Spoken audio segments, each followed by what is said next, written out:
Hey, what's up everybody? Welcome, welcome! Welcome to another weekly Wednesday live stream. I'm Peter. And I'm Mike. And you're watching MSI Insider. You'll be watching Peter's dongle today. You've been waiting to say that, haven't you? Yes. You've been saying like, oh, I know what I want to say. So good, so All good. Right, anyway, don't play with your dongle, guys. It's not good for you.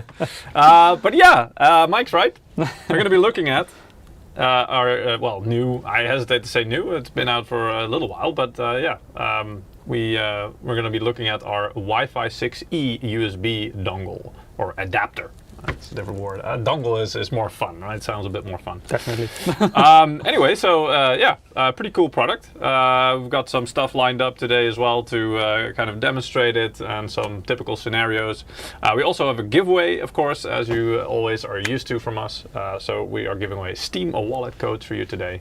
A couple of during the live stream, of course. So you can, you can earn those by. I hope the bot is active in the chat already. If not, let us know. So every 5 minutes on YouTube or Twitch, the bot, Twitch, the bot will post a link to the giveaway, and you go there. It's a Gleam link, and participate. The more actions you perform, the more points you get, the better your chance of winning. If you are a regular viewer, you can also put in your bonus points. You can do this every single live stream. They don't expire; they just keep building up. And so that also adds to your chance of winning. So yeah, don't miss out on some Steam credit, which is always nice to have. Yeah, it's there and works, says Gigram. Good, perfect. Nice. Good to hear. Good. Huh? Chronic Mayhem, new controller when? Well, if you watched one of our previous live streams, was it 2 weeks ago? Comtex. Yeah. I think. Yeah, right? No, 3 weeks ago. 3 weeks Time goes fast. Anyway, if you did watch that, then you know that there are some new things coming in the works. Yeah, I can't tell you exactly when it's coming, but I do believe it's slated for the next quarter, like Q3, maybe Q4, depends. But yeah, later on this year. So if you're waiting for that, it's a pretty nice things coming up. I'll stick to the old controller, because then I can blame it if I lose. That one is pretty good as well, so I'm not sure if you can really blame it. So. But then I'm like, the other people have the newer controller and it's probably better. Yeah. True, always. Anyway, cool. So yeah, happy to have everybody joining us. I grabbed me a double shot of espresso. Let's do this. I've got a spider in front of me. What? I've got a spider in front of me. Yeah, you do. Yeah. So that's part of the setup, actually. That's actually a product where if you maybe you want to try to hold it up a little bit without removing the cables. That's a router that we've introduced. I think it was last year, right? Yep. I think one of our first networking products. So that is the AXE. The box here as well. Yes. The Radix AXE5400 gaming router, which is a AXE, so that basically tells you it's a Wi-Fi 6E. Oh, no, that's an AXE. It's an AXE, yeah. You can also try and chop wood with it. I don't think it'll last very long, so it's probably not very good. 6600 times, right? And 5400. Yeah. And it has an internal. It's like a step counter, so it's But it's like a chop counter. Yeah, exactly. Yeah. So it counts down. Yeah. No, but I mean it's a gaming router. It has pretty good functionality. It has some profiles. We've done a live stream about it before. Does the router have active cooling? No, not active. And we intentionally made it not active because we didn't want a fan running around in there and making noise. So what we did is we put a pretty nice heat pipe, like a heat sink with a heat pipe in there, and that covers the chip and also the radio chips. I think we've done like a dedicated live stream about this. Did you also tear one apart, or at least show internals? Yes, we did. Okay. I think we opened one up, so at least you could see, first as far as we could without really tearing it apart and demolishing it, because it works. I mean, this is the same one. No, Eric wasn't allowed to do it. So I mean, it's there and it works. So that tells you that it survived. But yeah, it's a pretty nice router and also perfect for our demonstration today because obviously we have a USB adapter that we have a matching couple. It's capable of Wi-Fi 6E, so we needed a router that actually provides. So this is going to be a very romantic live stream between the router and the dongle. It's like the Tinder match of Wi-Fi. MSI speed dating, literally. Yeah. It's definitely one of the romantic stories ever. That's why all the lights are red on it. It is, yeah. It's already feeling the romance. We need some candlelight with this. Yes, yeah. Dim the lights. See if it can go like that slow dimming light, like a fire or a candle. Anyway.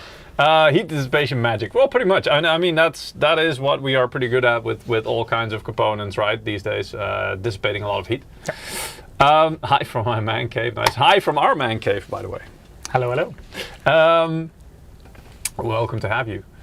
A good axe for the zombie outbreak. I'm not sure if they're that scared of really strong Wi-Fi signals, but hey, if it kills them, then that's a good thing. It has plenty of that. All right. So yeah, exactly. So we have that router set up there, so that's why it's there, if you're wondering. And we have a couple of devices later on as well. One of them is on my desk right here, which is a QB, which I'm also using for, basically to show you a couple of things later on. But yeah, that's one of the two scenarios we have prepared for you to kind of show you, the benefits, how it works, and why this could potentially be a godsend for some people, because obviously not everybody needs that, right? I mean, if you already have a recent it's not a product for everyone. Exactly. If you have a recent product, and recent meaning if it supports Wi-Fi 6, for example, then or 6E even. There's still 7. A benefit, and we will show you that. But it depends on if you really need it. But if you're like stuck with an older product which has Wi-Fi 5 or Wi-Fi AC, or a product that doesn't have Wi-Fi at all. Yeah, exactly, and that's kind of the scenario that we want to show you with the QB potentially. But yeah. So let's dive into it. So as you can see, it's a relatively small box to what we're used to on the live stream, right? Yeah. Maybe do you have your phone already? I do. Okay, yeah.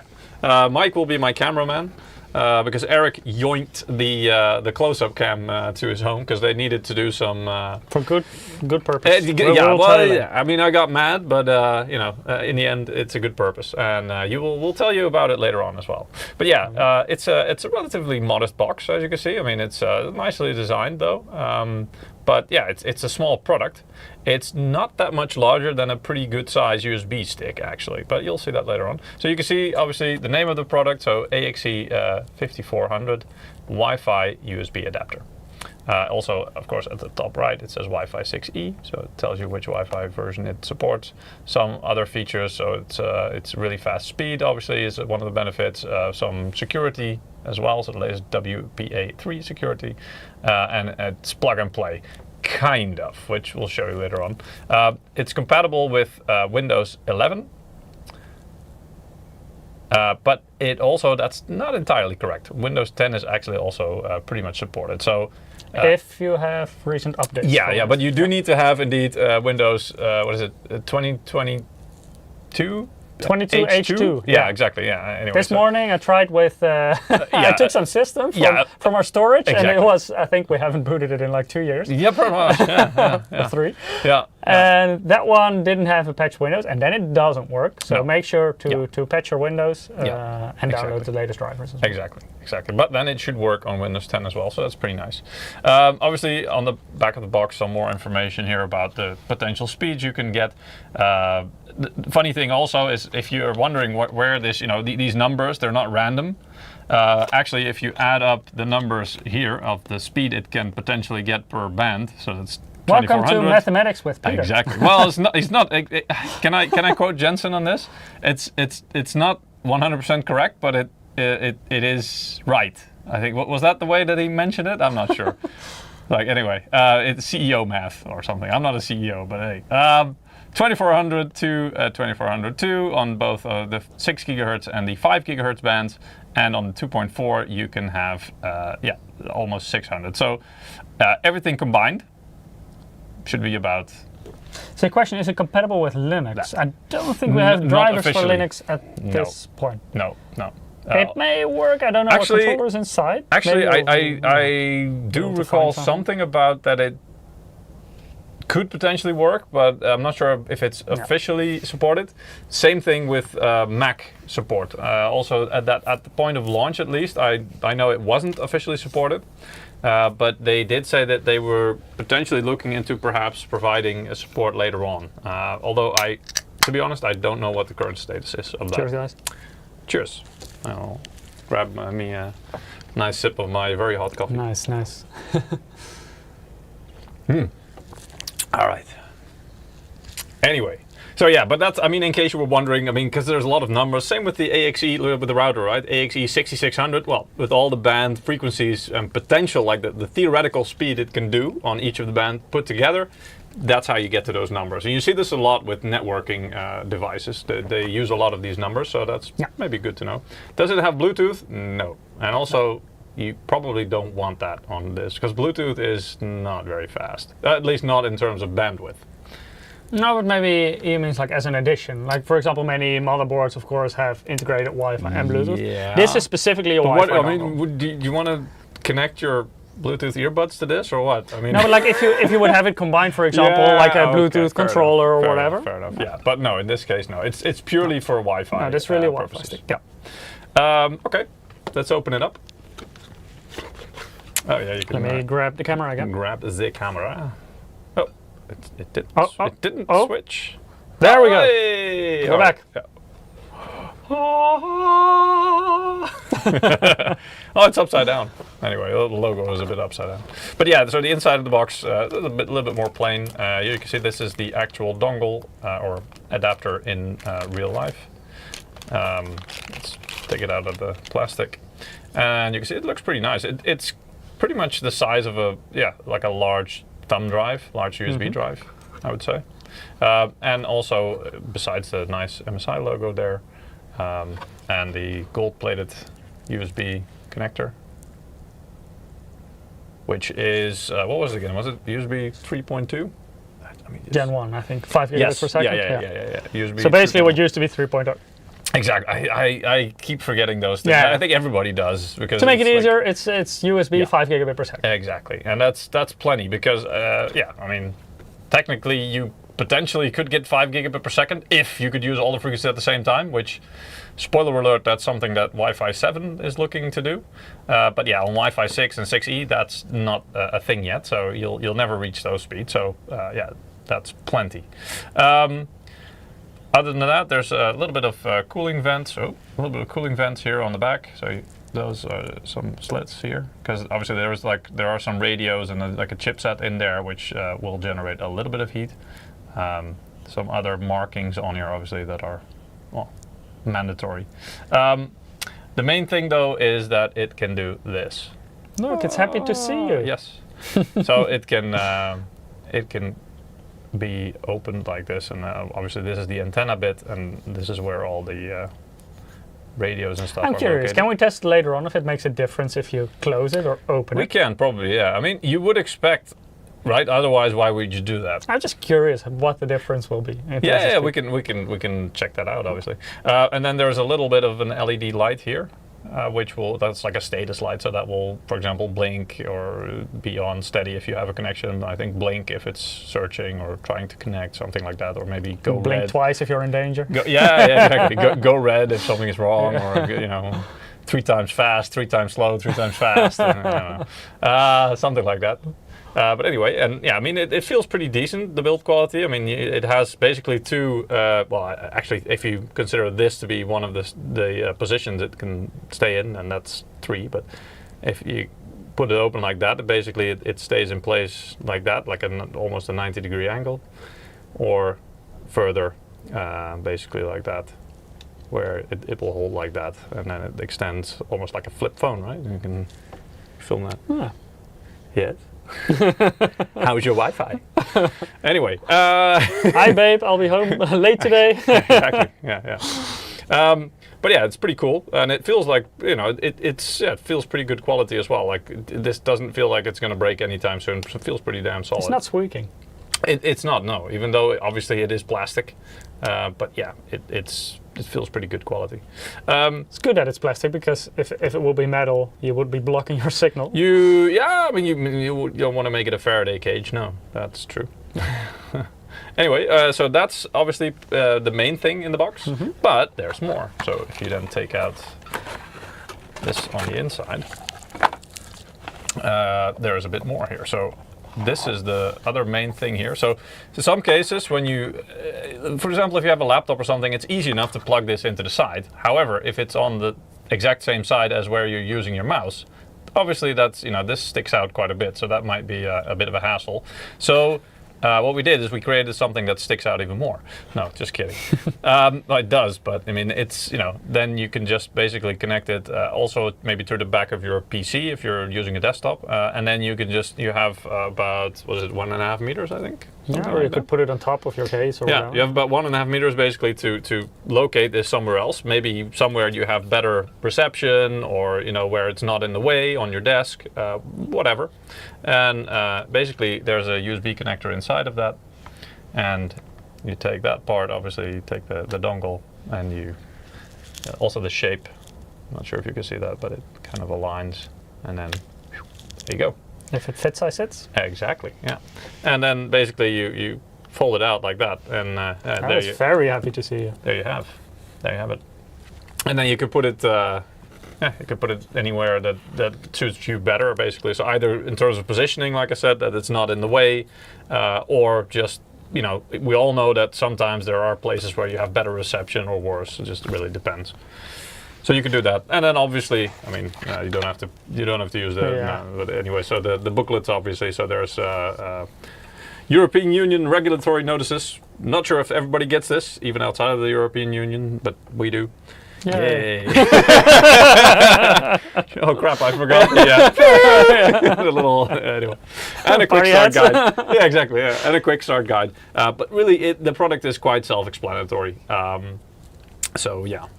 Once you plug it in, I'm not sure if it's going to do that again because I've done it already on these PCs, but once you plug it in, it pops up a little menu, basically, kind of like when you plug in a USB stick, and it basically asks you, what do you want to do with this? One of the options is install the drivers, because the drivers are actually on the dongle itself, so you don't have to download them or anything else.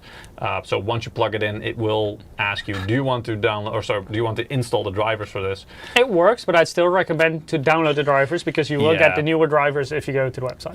Yeah, indeed. So there's always that, and sometimes that can help. But I mean, so far, the only problem we encountered was because we were using a really old version of Windows, and then it would still work, but it only saw the 2.4 gigahertz band, so it didn't see the 5 gigahertz or 6 gigahertz band. So because it was an unpatched Windows 10, yes, like not patched for like exactly 3 years or something. Yeah. So most likely that was the issue. So yeah, the drivers that are on there still should service the trick and do the trick, basically, for you to be able to connect. Skeets is asking, will this work with any motherboard as long as you have USB 3.0 or 3.2 Gen 1, so USB 5 gigabits per second, then yes, it will work. Yeah. It will probably also work if you plug it into like USB 2, but you will be limited in terms of speed, because USB 2 cannot go any higher than 480 megabytes per second, and the stick can go higher. So I think it will work, but you won't reach the speed. And you need to make sure that you have Windows 10 with 2022 H2 or newer, later, or Windows 11. So you do need to keep that in mind, but yes. Fio Mayo is saying, and that's why I bought the MAG B650 Tomahawk Wi-Fi, because it has everything. Yeah, if your motherboard already has it, you don't need this. No. But imagine, I mean, it does happen, not a lot, and not on our motherboards, obviously, or laptops. But what if, for some reason, your Wi-Fi module breaks or stops working for whatever reason? I mean, you can have bad luck. Or if it's outdated after a certain point, and like for example, if you have an older motherboard, it may have Wi-Fi, but it may still be Wi-Fi 5, and maybe you got a very nice new Wi-Fi 6E router, then it could be worth it to. Does it be? Oh, this is an interesting question. I don't know the answer to this, but I would say yes and no. St. George the Great on Twitch is asking, does it being USB make it heavier on CPU usage? I would say probably. Well, I mean, compared to what? Right. So compared to integrated, I think that could actually still internally be wired through USB, so then it wouldn't make a difference. True, but I mean, even if it is, right? Okay, let's assume it is.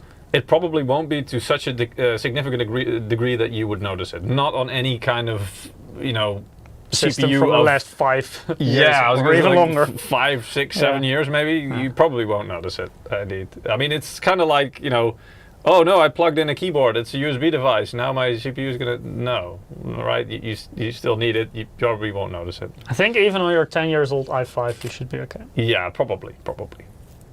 NA, the Wi-Fi on board is usually USB based. Yeah, indeed. When you have an internally wired, Yeah. of course you do have add-in cards with Wi-Fi as well. That's Yeah. a different story. Well, but that's like the posh Wi-Fi, right? Like the premium Wi-Fi. It can still be the same controller, but just plugged in into it has golden antennas, guys. None of this poor person Wi-Fi for me. That was a popular name for Wi-Fi networks, right? Pretty fly for a Wi-Fi. Yeah, exactly. Yes. Anyway, cool. Yeah, I mean, keep the questions coming, guys. If you have any questions, then let us know, obviously. In terms of pricing, I mean, obviously it differs a bit per country, but I do believe it's around $60-ish. $60 I just noticed, by the way, 60 euros. Why does it have such a hefty cable?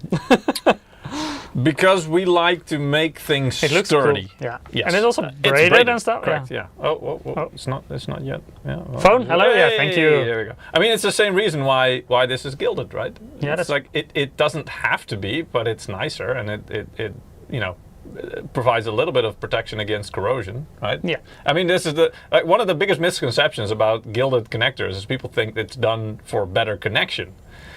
The thing is, it's not connected by the outside. Exactly. USB actually doesn't connect anything with the outside, like the housing. It's the this pins is the inside housing that you can see. It's exactly. It's the inside. Let's see if we can, like the little things that you see shining inside there, the pins. So those are the ones that are actually the connectors. And those are freaking gilded as hell. I mean, and LED lit to boot. Anyway, but yeah. But it matches the nice golden logo on the. It does. It matches the aesthetic, but mostly, I mean, the gilding is done to kind of help prevent corrosion a little bit. Because if you just use aluminum, let's say sheet metal around here, it is a little bit more susceptible to corrosion after a long time, and if it's in very humid environments, for example, so it can happen. And if you spill drinks on your connector. Constantly. Don't you? I think it's comment. rude. I think it's rude not to share with my USB devices. That's true. Personally. Here, have a sip too. Yeah, exactly. Yeah. It's like, hey! Exactly. Anyway. They say, oh, Wi-Fi dongle, why are you drunk? Exactly. Yeah. If I give you a drink, will you improve my Wi-Fi? And they see the Wi-Fi speeds going down. Oh, that was a bad decision. Yeah, probably. So anyway, pretty cool stuff. Even though it's a small thing, but I like this kind of stuff. I used to have, like, with my old laptop, there was like, I don't know what it was called again, but you had like these insert slots, these insert modules. And I used to have like, this was a very old laptop. Indeed, it like the Wi-Fi was crap on it. And so I decided to buy like this module? Huh? Yeah, the slide-in module, let's say, and then suddenly it had way better. It had Wi-Fi N, which back in the day was like... N was already pretty good. I know, right? Well, especially, but I mean, this was like when almost nobody had N, right? This is like when it just came around. G, exactly. 54 megabits per second. I actually have a cheat sheet here as well about that because I didn't know, but like Wi-Fi itself, and like these days it's called Wi-Fi 5, 6, Makes it a 7 bit is easier. coming, right? Yeah, exactly. It's easier to understand because before that it was actually called 802.11. Technically, it still is. I know it still is actually, but I mean, that's like complication levels like USB generations now almost. At least it was always the same number. That's Just true. the letter And then change, they started adding things on in the back. Indeed, yeah. But I mean, it's complicated. I don't honestly even know where the 802.11 comes from. It almost sounds like somebody. It's part of a IP address, right? But anyway, the PCM CIA. Yeah, you're right. Those were the cards that you could exactly. Yes. Pretty cool. That was cool stuff. E standard. You're right. St. George the Great. That's right. IEEE standard. Oh man. E. Yeah. Yes. I think they were trying to imitate those old dial-in modem sounds. The Firewire was indeed 3094A. Yeah. Anyway, so yeah, but yeah, things like Wi-Fi N. I actually wanted to look up how long that was ago. That was introduced in 2008. Now, obviously, the time between it being introduced and like officially, you know, announced, adopted, and indeed that you actually can get products. There's usually a couple of years in between once it starts really getting adopted. Even though the adaptation rate these days is quite fast, because way more people are using way more Wi-Fi devices, obviously. Yeah. But yeah, I didn't realize it was that long ago. Like, so Wi-Fi N, that's Wi-Fi 4 in today's terms, was 2008. Before that, you had, and this is still on the boxes, by the way. You have Wi-Fi B, A, and G. It's like on really old devices, you had these like these little things that said B, A, and G. So B was 1999. Like the Wi-Fi standard itself was 1979. Then came B in 1999. Then A also in 1999. G was, so wireless G was in 2003. Yeah. N 2008. AC, which is Wi-Fi 5 these days, was 2014. So that's like 10 years ago, right? So it's not even that long ago, let's say. But in terms of in the hardware world and like the computer world, that's old, right? Because I think I didn't start using Wi-Fi until G, I believe. I had it before that, I think. Yeah? Yeah. I think it still only had wired. Most of it was wired, that's true. I'm thinking, did I have any devices prior to G? I don't think so. A, B, and G. A was 5 gigahertz. Actually, I have I have a cheat sheet. So A was 5 gigahertz. You're right. So you got your facts right. But actually, the first Wi-Fi standard was actually already 2.4 gigahertz. So that's what they started out with. B was also 2.4. The big differences were like the speed. So the original Wi-Fi protocol, it could only do theoretical maximum of 1 to 2 megabit per second. Right, so in today's standard, that's hella slow, and that's why you had like if you're old like me, you remember on your dial-up connection you would have you would go to maybe the library or something because there you could like rent internet or something. That was a thing back then. Yeah, and you would have to do your homework or something. You'd have to look at pictures, and they were loading coins, it was almost like it was printing it on the screen. Right? Did you have the same in the library? You had to throw in coins to. No, they didn't have to. Basically, you just if you had a subscription, then you could like schedule time. That was basically you could just. I actually still used the coin machine and it actually counted down. Oh really? No, they didn't have that for me. Okay, well, I thought I had it bad. But anyway, so that was really cool. So that was 1 to 2 megabit per second, right? So and then wireless B came around. So and then it went from to 1 to 11 megabit per second. Yeah, Gigaram also says I used to install Wi-Fi in schools when it was 11. There you go. Yeah. So that's damn. And then you had G was 54. A and G was from 6 to 54 actually. Yeah, exactly. And did you say 54? I said sorry. 54, So you said 64. Nice. And then 54. Wireless N went suddenly from 72 to 600. Yeah, but you have different varieties. So you have 150, 300, 600. Exactly. So that's why it kind of includes, and it also depends on the configuration, like with your antennas and stuff. That frequencies also as well, because I think if you have Yeah. And only on 2.4 gigahertz, I think it's up to 150 or 300. The 600 was only with the 5 gigahertz. I think that was actually not even a 150. I think that was the 72 bit.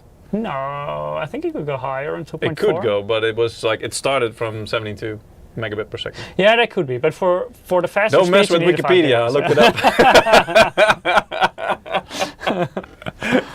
So no, but anyway.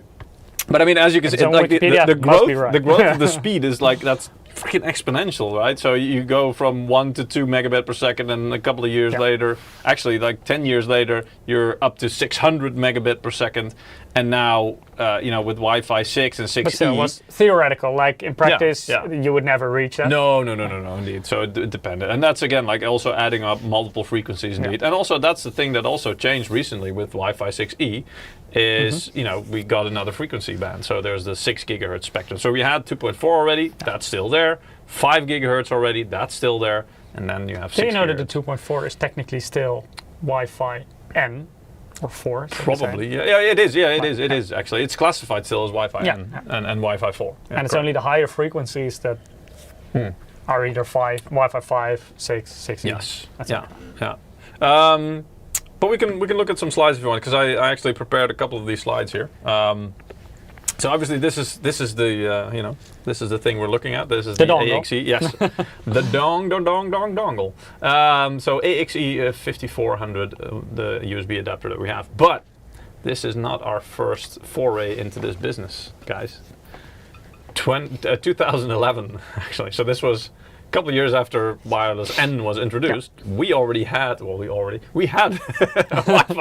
Wi-Fi N or a wireless USB dongle, which was called the US. I'm wondering if Ruud still has one of these laying around. Oh, probably, but I don't know if it still works. Even though these things are, I believe, quite remarkably resilient, and they probably still works. There's not a whole lot of moving parts there, right? So I think it should be good. If the capacitors are still alright, then it should be okay. But yeah, so. And this was wireless N, so what today is called Wi-Fi 4. And that could go indeed up to 150 megabit per second. So, which for the time was scorching fast, right? That was really fast. And that's one of the reasons why I remember like having one of those slide-in cards to upgrade to Wi-Fi N, because that was like that was the shit. Yeah, compared to G, it was a big step up there. Yeah. You weren't actually a nerd or a gamer if you didn't have that back in the day. Skeet says those will be super slow today. Yeah, but I think nowadays a lot of people, not everyone, but a lot of people have internet speeds that are way beyond 150 megabits per second. Yeah. And then, of course, is holding you back quite a lot. It also depends, I think, where you live. But I mean, the same goes for a lot of things, right? Because if you look at hardware from that same period of 2011, we would consider that freaking slow today as well. And I mean, the hardware didn't change, but we're just used to having a lot more bandwidth and a lot more processing power. So, for example, just something as simple as a web page. I remember. Back in the day, I was helping some people with their PCs, and even working at a shop that sold PCs.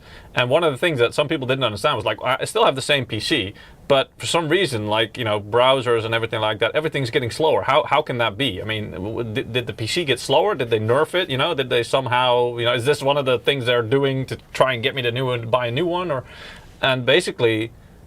No, not really. I mean, the hardware didn't change, but for example, web pages became more complicated, became bigger. Smartphone manufacturers get lawsuits for that, like nerfing devices. I don't know. I didn't know if it was actually proven or anything like that. I think it's complicated. Yeah. So part of it might be, yes, and it's kind of unintentionally maybe doing it in the process, because when you're making everything else more demanding, let's say, then inadvertently you're kind of making old hardware or older hardware, more. It will struggle more to deal with it, let's say, and it will feel slower. But it's not. I mean, I don't know if that's the main purpose of it, obviously, but yeah, it does happen. So this was one of the things that I kind of tried to help people to understand then as well. Like, well, this is one of the things that happened. Sure, it could be that one of the 10 billion add-in, what was it? The bars, right? The search bars and shit that they installed. The venereal diseases of the browser. Apple admitted it, but said it was to compensate for failing batteries, not malicious. How? That's a good excuse. Is it? For failing batteries. Compensate for failing batteries. We're destroying your device, so you don't think it's the batteries. What? Yeah, that's one way. Does that make sense? But yeah, I do remember that was. I guess they just had to reduce the strain on the batteries. Maybe that was it. Otherwise, the batteries would fail faster, something like that. So probably they tried to extend the lifespan of the product, but to do that, they had to sacrifice some speed. Yeah, there you go. Yeah, downclock the CPU to keep the phone working. Okay, but downclocking the CPU is something different. So for me, the question was usually like that nothing on the hardware changed. The clock speeds were still the same. Let's just, for the sake of argument, say everything is still the same for the hardware. But in 5 years' time, like even something as simple as web pages just got so much more, and also heavier, the software. If you have like newer operating Yeah. systems, they have different requirements. Even just as simple as an internet browser, right? Like an internet browser of today Chrome or whatever, if you want to run that on a older machine, older I mean like from the 2011 era, that's pretty heavy load for that machine. It would probably still handle it, but it's way more load than it used to be. Yeah, the browser's also got that much more demand. Of course. Because it's way more intricate. There's a lot more things in there. I should try already. it on an old PC to see Yeah. what it does. I'm curious. Yeah. We can, But probably indeed, like, but that has a lot to do with the web pages. Yeah. RAM usage is Yeah. a lot higher Yeah, on recent web pages, Yeah. especially if you use the internet like me and have like 100 tabs open. Oh, you're one of those, are I'm you? one of those, yeah. You need to download some new RAM. Definitely. And then at a certain point, I close like 100 tabs. Yeah. So there you go. Did you also have the same? We used the Wi-Fi card and laptop through PCMCIA. Damn. PCMCIA. Damn. That was a mouthful as well. Anyway. So yeah, not our first foray into this, but it has been a while since we were in there. But since we're talking about speeds a bit, I found a slide from, this is Ookla, of course, Ookla known for speedtest.net, which is, I think, one of the most, if not the most popular speed test. At least internet in Europe, speed yes. test. Yeah. So, what is fast enough? I mean, what do you need? Well, for SD video streaming, so, really simple things like... I like how they put it. Better, still meh. Things like Teams, sending some emails, social media, web browsing, like light usage, we would typically call it. So, well, I don't think 0 is enough, but up to 5 megabits per second. It's slow, but it'll do the job. It's like for your grandparents, maybe. Yeah. They just need to check their email every now and again or something like that. They can service it. Send a WhatsApp. Yeah, exactly. Yeah. Send one of them WhatsApps. For elderly people, it takes like 1.5 hours to type it. Yeah, it's so true. the internet will not be the It's not the bottleneck limiting there. factor. That's correct. Yeah. The time they have left. So the question is then, will they finish this message before they fall over and die? Before they finish their lives. Exactly. Before they expire. Right. So then the second one, HD video streaming. So 1080p streaming. You need about 5 to 20 megabit per second. Yeah, like it says, better, but still meh. I mean, for most people, especially people. Also depends a bit on where you stream it. It makes a big difference if you stream it on like a Plex server with very high bandwidth, or if you just use a streaming service like Netflix, Amazon Prime. Because those are way more HBO compressed, right? So so they will do some compression to save bandwidth, and then on your TV or other device, basically, there's a bit of decompression going on, and you get the better quality picture. If you're getting 0 megabit per second, you're not connected to the internet. No, you could be. You just got nothing running then. You could be connected, but no throughput. Yes. Anyway, but yeah, you're right. I mean, A. Dorian Seeker is also saying getting job done depends a lot more on where you are. If you're on the remote countryside, 5 megabit per second can be a lifesaver. Exactly. I mean, if you just need to get a message out to say, help, my internet sucks, then there you go. 20 to 40 megabit per second, that's solid, let's say. I mean, you can do 4K video streaming, online gaming typically as well, although online gaming doesn't even require that high of a throughput usually. It's more about latency. Yeah, exactly. It's about latency. That's during the game, and of course when you're downloading the game. This is one of the things that me and my gaming buddies back in the day, there were always huge differences. Like some of us, I wasn't usually the one with the fast connections, but there were some of us that were saying, yeah, I just downloaded this update. It was I don't know, 30 gigs or something, whatever, or downloaded this game. And then I was just sitting there going, yeah, mine says it'll be done in about 3 days, so have fun, guys. Do you also notice, by the way, that nowadays, do you still have as many games installed on your PC as you used to? More, because I have more storage space. Because I have the worst indecision. When I do get some time behind it, I just go there and be like, what do I want to play? I can't decide. I don't know. This will take too long. I don't have that much installed anymore because since I have a fiber connection, you download it and install it so quickly anyway. How is that for you guys? Satellite connection, is that still that bad? Because like something like Starlink, right? That's at least in terms of speed, that should be pretty good. I'm not sure how it is in terms of latency, though. Latency is definitely a bit higher than but especially a fiber connection. I think it also depends your exact location. Yeah, of course. And the but yeah, it location is of the satellites. Yeah, but it is definitely higher than what you would get from a fiber connection. I mean, there you can really say if the stars align, the stars being the satellites, right? Then you get the best connection. Anyway, but yeah, you're right. I mean, with those high storage spaces, it also depends on what you do. But like faster connection. The higher latency also depends on what you do, if it matters or not. Like if you're watching, in gameplay it does. Yeah. But if you're watching Netflix, like who cares if you have a latency? Yeah, exactly. No, then it's not an issue, indeed. South of the equator sucks for satellite. Okay. Well, so I guess most of the satellites are north of the equator. It kind of makes sense, I guess. Most of their customers will be there. Well, unless you're in Australia, I guess. I should dive into this sometime. I don't know much about satellites and satellite internet. I know somebody, some guy who bought a RV or something like that recently, and then they used to do like a SIM card with like a mobile router and stuff like that, and he said, yeah, that really sucks. The internet speeds are man. It really depends on your reception. So I said, yeah, I just bought one of them Elon Musk things. Started like, okay. So I'm not. I don't even do like if I do like a SIM, I have to take like a subscription for a year or multiple years, and I have to keep paying. And he says, at least with Starlink, yeah, I mean per month it's more expensive, but I can just turn the subscription off, and then on whenever I'm using it, and then so in the end actually it's cheaper. So that's. Yeah. But it could also be nice for holidays. Yeah, true. Yeah, but you still do have to buy like I think the antenna itself and stuff like the receiver unit. Yeah. So that's like an upfront cost, but still. Anyway, moving on. So yeah, I mean, like I said, even for online gaming, you don't really need that much bandwidth. It's more about latency, so that's important. 40 to 100 megabit per second. Now we're getting somewhere. That's good. You can actually stream HD games, so that now you're into streaming territory as well, where you can stream to Twitch or stuff like that. Video streaming, 4K video streaming even, so that's good. Also, by the way, depends on if it's upload or download. Obviously, if you want to stream games, you need also really good upload. So that's where usually something like a fiber connection comes in, because that's usually 1-to-1. In most locations where we are, at least, you get about as much upload as you get download. But they can nerf it. Yeah. 100 plus megabit per second.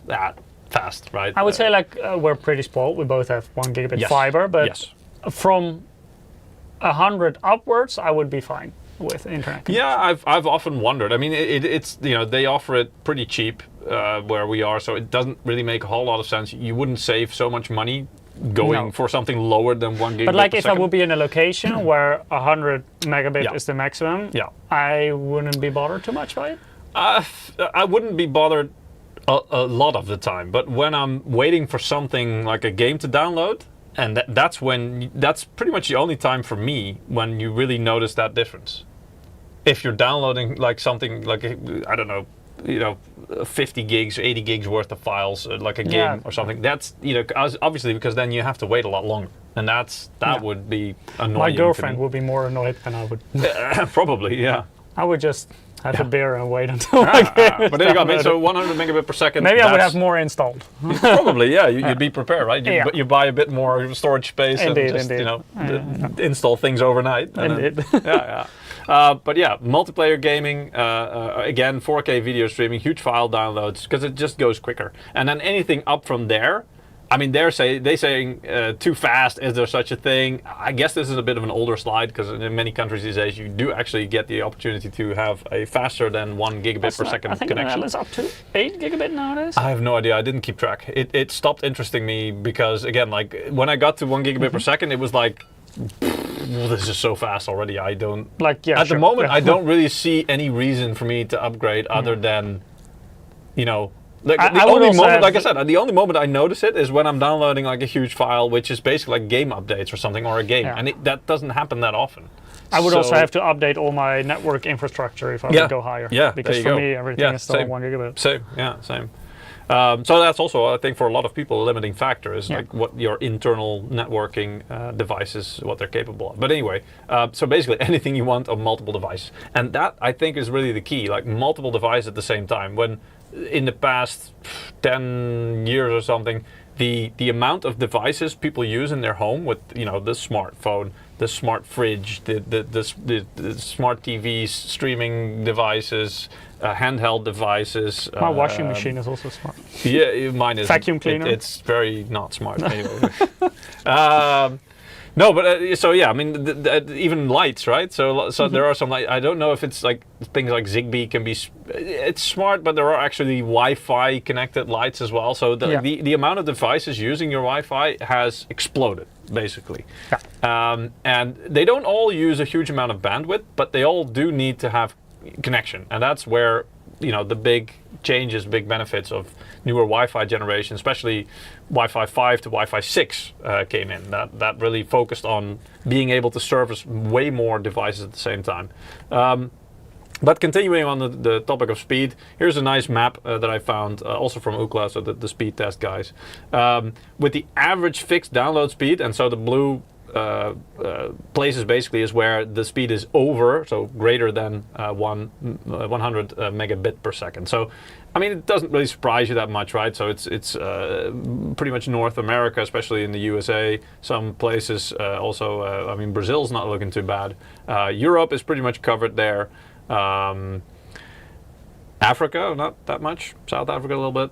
Saudi Arabia, obviously. India looking pretty good. China, especially in the eastern part of it. A lot of Southeast Asia. Exactly, Southeast Asia. There you go. Japan, obviously. You can clearly make out South Korea for some reason. That's very light blue, probably. I'm not sure. I think it might be the same. Yeah, I was going to say St. George the Great is also saying it. Like, it reminds me of a picture I once saw where they do like a nighttime shot and you can see South Korea like lit up with all the lights, and then North Korea is just almost completely dark, just Pyongyang. Skid says not where I live in North America. Yeah, North America, you can still live very remote in North America. There are some, well, as you can see, there you go. There are some dark spots. Certain parts of the US, Canada even more. I'm somewhat surprised by Canada. Maybe not really, but a little bit, because there are some parts, especially in the south, as you can see there. There are. But the north is like the population density is so low in the north. So of Canada. It's not that uncommon to have like a slower than 100 megabit per second connection, as you can see. It really depends where you are. I think northern Sweden is also still quite dark, I would suppose. Like the middle of Sweden, indeed. So, but it's probably, it looks like it's the lower inhabited, like the less inhabited. Population density is so low there. I mean, it's the same for Australia, right? You can see like very much along the coast, especially the east coast. But the rest of the country, as Keith says, I live in the biggest city in Canada, and most of our infrastructure is copper. Okay. All right, yeah. Well, I mean, I don't know that much about Canada, to be fair, as in their status of their infrastructure as well. But that is remarkable. I've heard about Putin. Who? Putin. Is that the guy in Russia? The Canadian food. Oh, right, okay. Yeah. Apparently it's good. I heard about Trudeau. Who hasn't? But anyway, so, but I thought this was interesting to share, just to give you guys some perspective again, like what does it look like? And also I found this is a bit older, admittedly, so it's from the trend basically of speeds going from June to 2017 to 2021. So it's, it's missing a couple of years, but you can clearly see the trend, right? So the fixed internet connections went up by 32% in that period. So it's a pretty stable decline. I wouldn't say it's picking up that much, a little bit maybe, but the mobile connections though, if you look from like 2020, it's actually going quite. It's picking up the pace, let's say. So it's going up by 60% almost year on year. So anyway, but the trend is faster, right? Everything's getting faster. And here's one of the things that I was talking about earlier with Wi-Fi 6. So going from Wi-Fi 5. In the meanwhile, I will pick our first winner. Sure. Wi-Fi 5 to Wi-Fi 6. Is they didn't just improve the speed. Obviously there are some speed advantages there, but they also had some technology. There are just some of them, not all, but one of them is on the top left. It's called OFDMA, so that stands for orthogonal frequency division multiple access. Can you repeat that, please? No.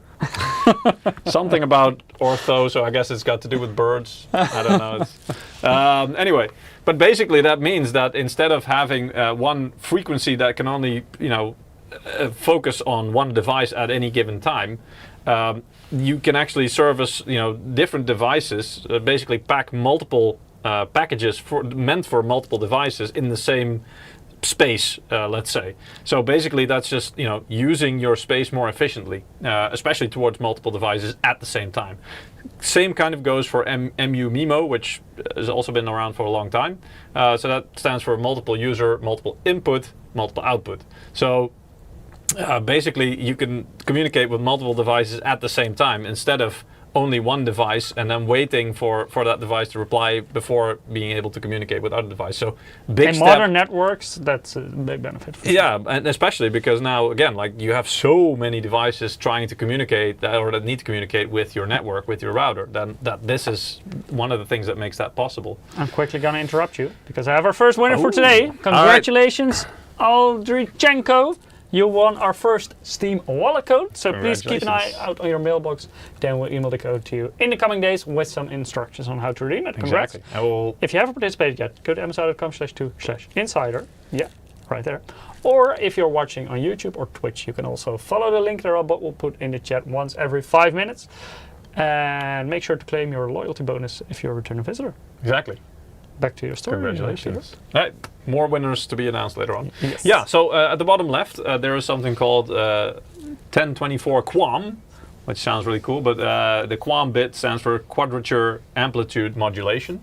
Wait, what again? I have no idea what that means. Don't worry, I don't know. Again, like it sounds really advanced, and it is probably, but it really comes down to again something about okay, well, how do we use the bandwidth or the modulation that we have? Let's say let's just say the modulation that we have, or the space that we have at any given time in a frequency, and how do we divide that up into more blocks that can individually have house more information, let's say. So it's basically within the same pipeline, how can we transport more information? That's pretty much what it is. And they've gone from 64, as you can see, to 256 to 1024, and actually on Wi-Fi 7 they call it 4K, so basically 4096. Exactly, so it's 4 times as much. So again, like that's one of the things they keep doing. So and that's like just using the same infrastructure basically and trying to cram more into it or get more out of it, let's say. So that's really impressive. And then on the bottom right is something called BSS coloring, which is more about helping devices identify where signals and bits of information come from. So normally if you would have, that's also like, for example, the OVMA. Can you show your passport, please? Sorry? You're like, where does it come from? Kind of, yeah. I mean, because normally, you know, if you dump a whole bunch of information and then, you know, the router or whatever device needs to kind of make sense of, okay, so which device is this from and what do I need to do with it, right? And so exactly, and to do that, it needs to. It's kind of like, you know, having your postal service, like let's say, it needs to have an address and also like a send to, but also a send from address, so that it kind of knows, okay, who sent this. So in case I need to contact them because something's not right or something, you know, they know where it comes from, but it also needs to know where to send it. So it kind of to give that this basically gives that information and codes it into the bits of information being sent, so that basically your router or your network knows, all right, so this is coming from that device and it needs to go there. Cool. All right, cool. Next. Alan says colorblind test. Well, yeah, I am. Well, Peter, I am colorblind. Can you distinguish the colors on the slide? I can. I mean, like pretty much most people with color blindness, you know, it's not that you only see. What do you think about my red can? 50 Shades of Grey. You don't. Yeah, exactly. But anyway, I would probably make a piss poor router. Yeah, because I probably wouldn't do a good job at this. Luckily, there's numbers there as well. So anyway, it's good that you're not responsible for monitors within our team, because you would be talking about color accuracy. Like, what colors? But like my reality is different from yours. That's as simple as I can make it.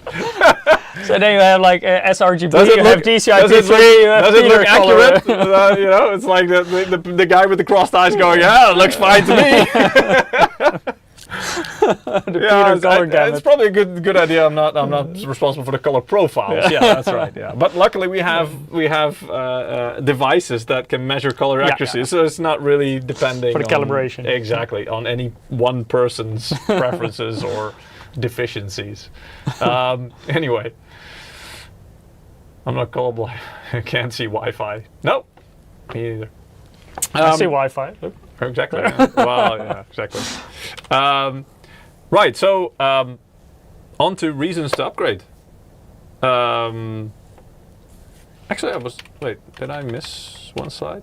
Oh yeah, sorry. Yeah, I wanted to talk about that as well. So basically, 3 main scenarios, let's say, or 3 main reasons. So one is, you want to upgrade. So that's the first 2 points. Wi-Fi 6E uses a new frequency channel, so it will be, at least for now, less congested and busy.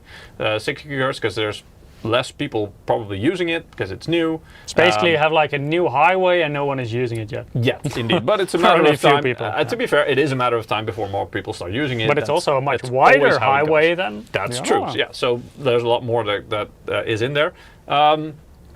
But it's also faster, so like you said, right? So because it's wider, let's say, it has more bandwidth, literally. So you can actually fit more onto it.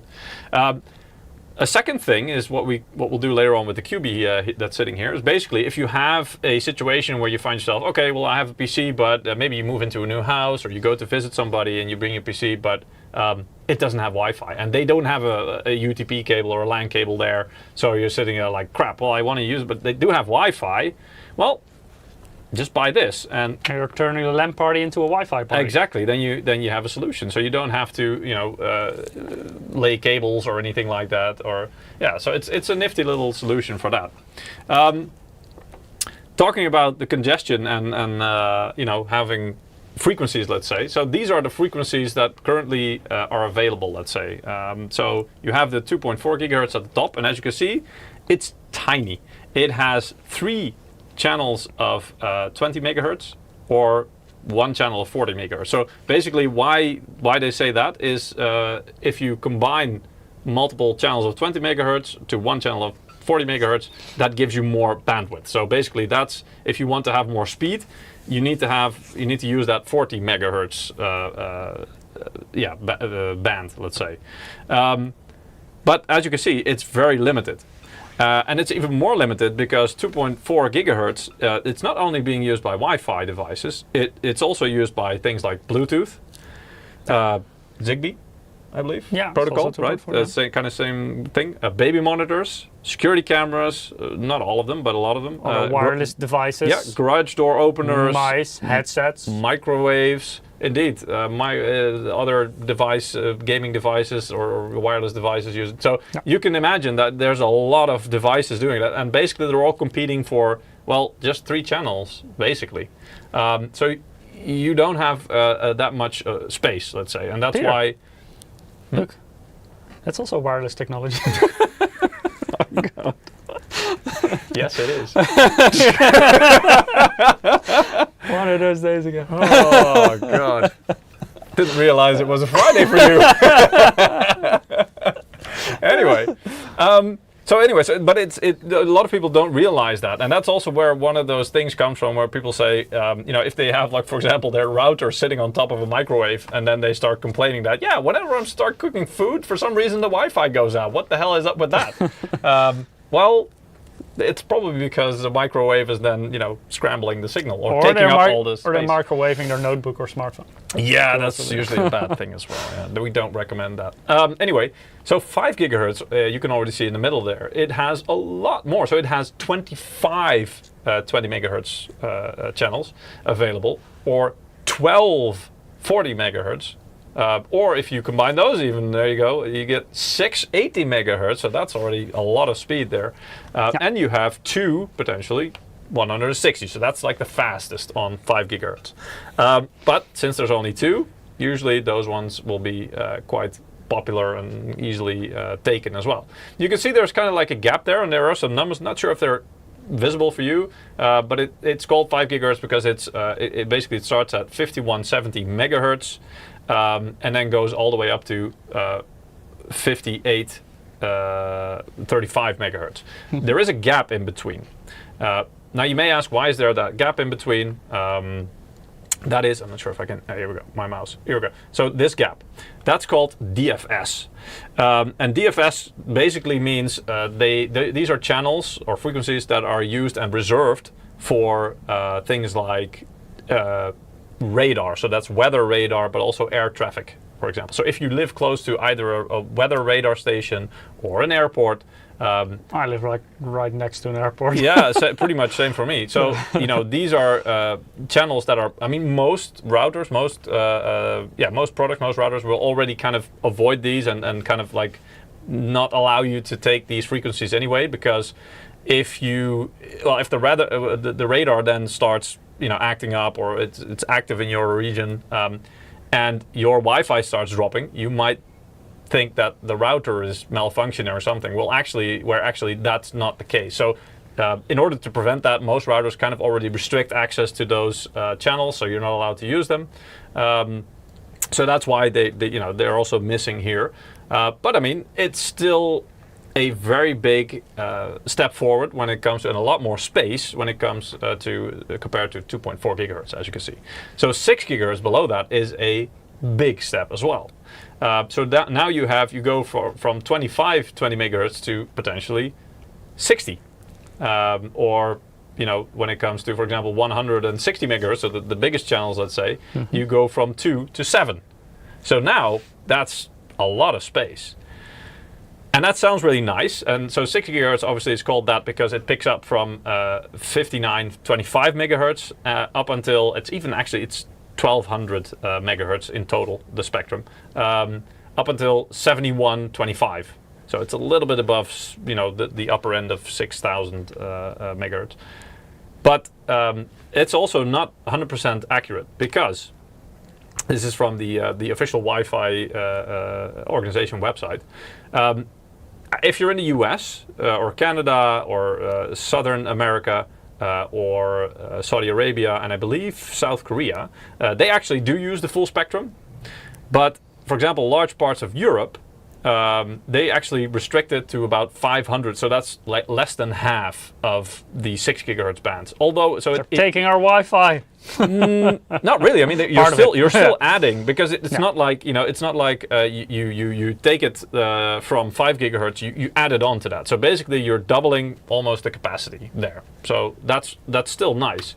But yeah. For now, at least, Europe has decided to restrict, and they're not sure what to do with the other ones. I believe it's also because of something about 5G coverage, I believe, something like that. So they're still deciding what to do with it. I believe countries can decide it on individual basis. That's also where, I'm not sure if it's visible to you guys, but like Finland and... there are some countries that are already basically have decided to stick to that 500. So that's Finland, Sweden, Poland, a lot of Eastern European countries, but also Turkey, for example, but also Italy, I see. And then there are a lot of most Western European countries, but also Belarus, for example. They're still considering. They haven't decided yet if they want to do the full spectrum or keep to those 500. But anyway, so that is good to know that it's for Wi-Fi. For the Wi-Fi 6E, which is the addition of 6 gigahertz frequency. It's still not 100% clear. Australia as well. They're also still deciding. So it's a nice addition, but especially when it gets more and more busy on those channels, probably the US will have a bit more space still, because they service the full spectrum, whereas in Europe it might get congested just a little bit sooner than that. On to the real life test then, and maybe pick another winner in the process, right? We'll do so. Yes. So, see if we have any other questions in the chat. For me, the biggest improvement in Wi-Fi is going from 80 megahertz to 160. Yeah. So that's, again, like this is something a lot of people don't know as well about the channels, and how they, like the 20 megahertz channels, and the 40 and the 80, and basically your router will try to bundle as much of them as possible, because then you have like a wider highway, let's say, and the wider your highway, the bigger your throughput. We have our next winner. Yes. Our next winner for Steam Wallet code is Chen. Congratulations. Congratulations. You also won one. Keep an eye on your mailbox. We'll email the code to you in the coming days with some instructions on how to redeem it. Congrats. And make sure to sign up if you haven't done so yet. Yes. Skeet says, just about every USB Wi-Fi has cutouts compared to PCIe. I haven't really experienced that with USB. Also, keep in mind that many cutouts? PCIe, that it drops. drops. Okay, connection drops. Yeah, connection right, drops. okay. Many add-in cards that you use through PCIe actually still have USB controllers onto them. We actually, I don't remember who I had the discussion with, but it was about capture cards. Oh, yeah. And someone said, like, I really don't want a USB capture card. And then we looked up the capture card that that person was using, and internally it used the USB controller on there.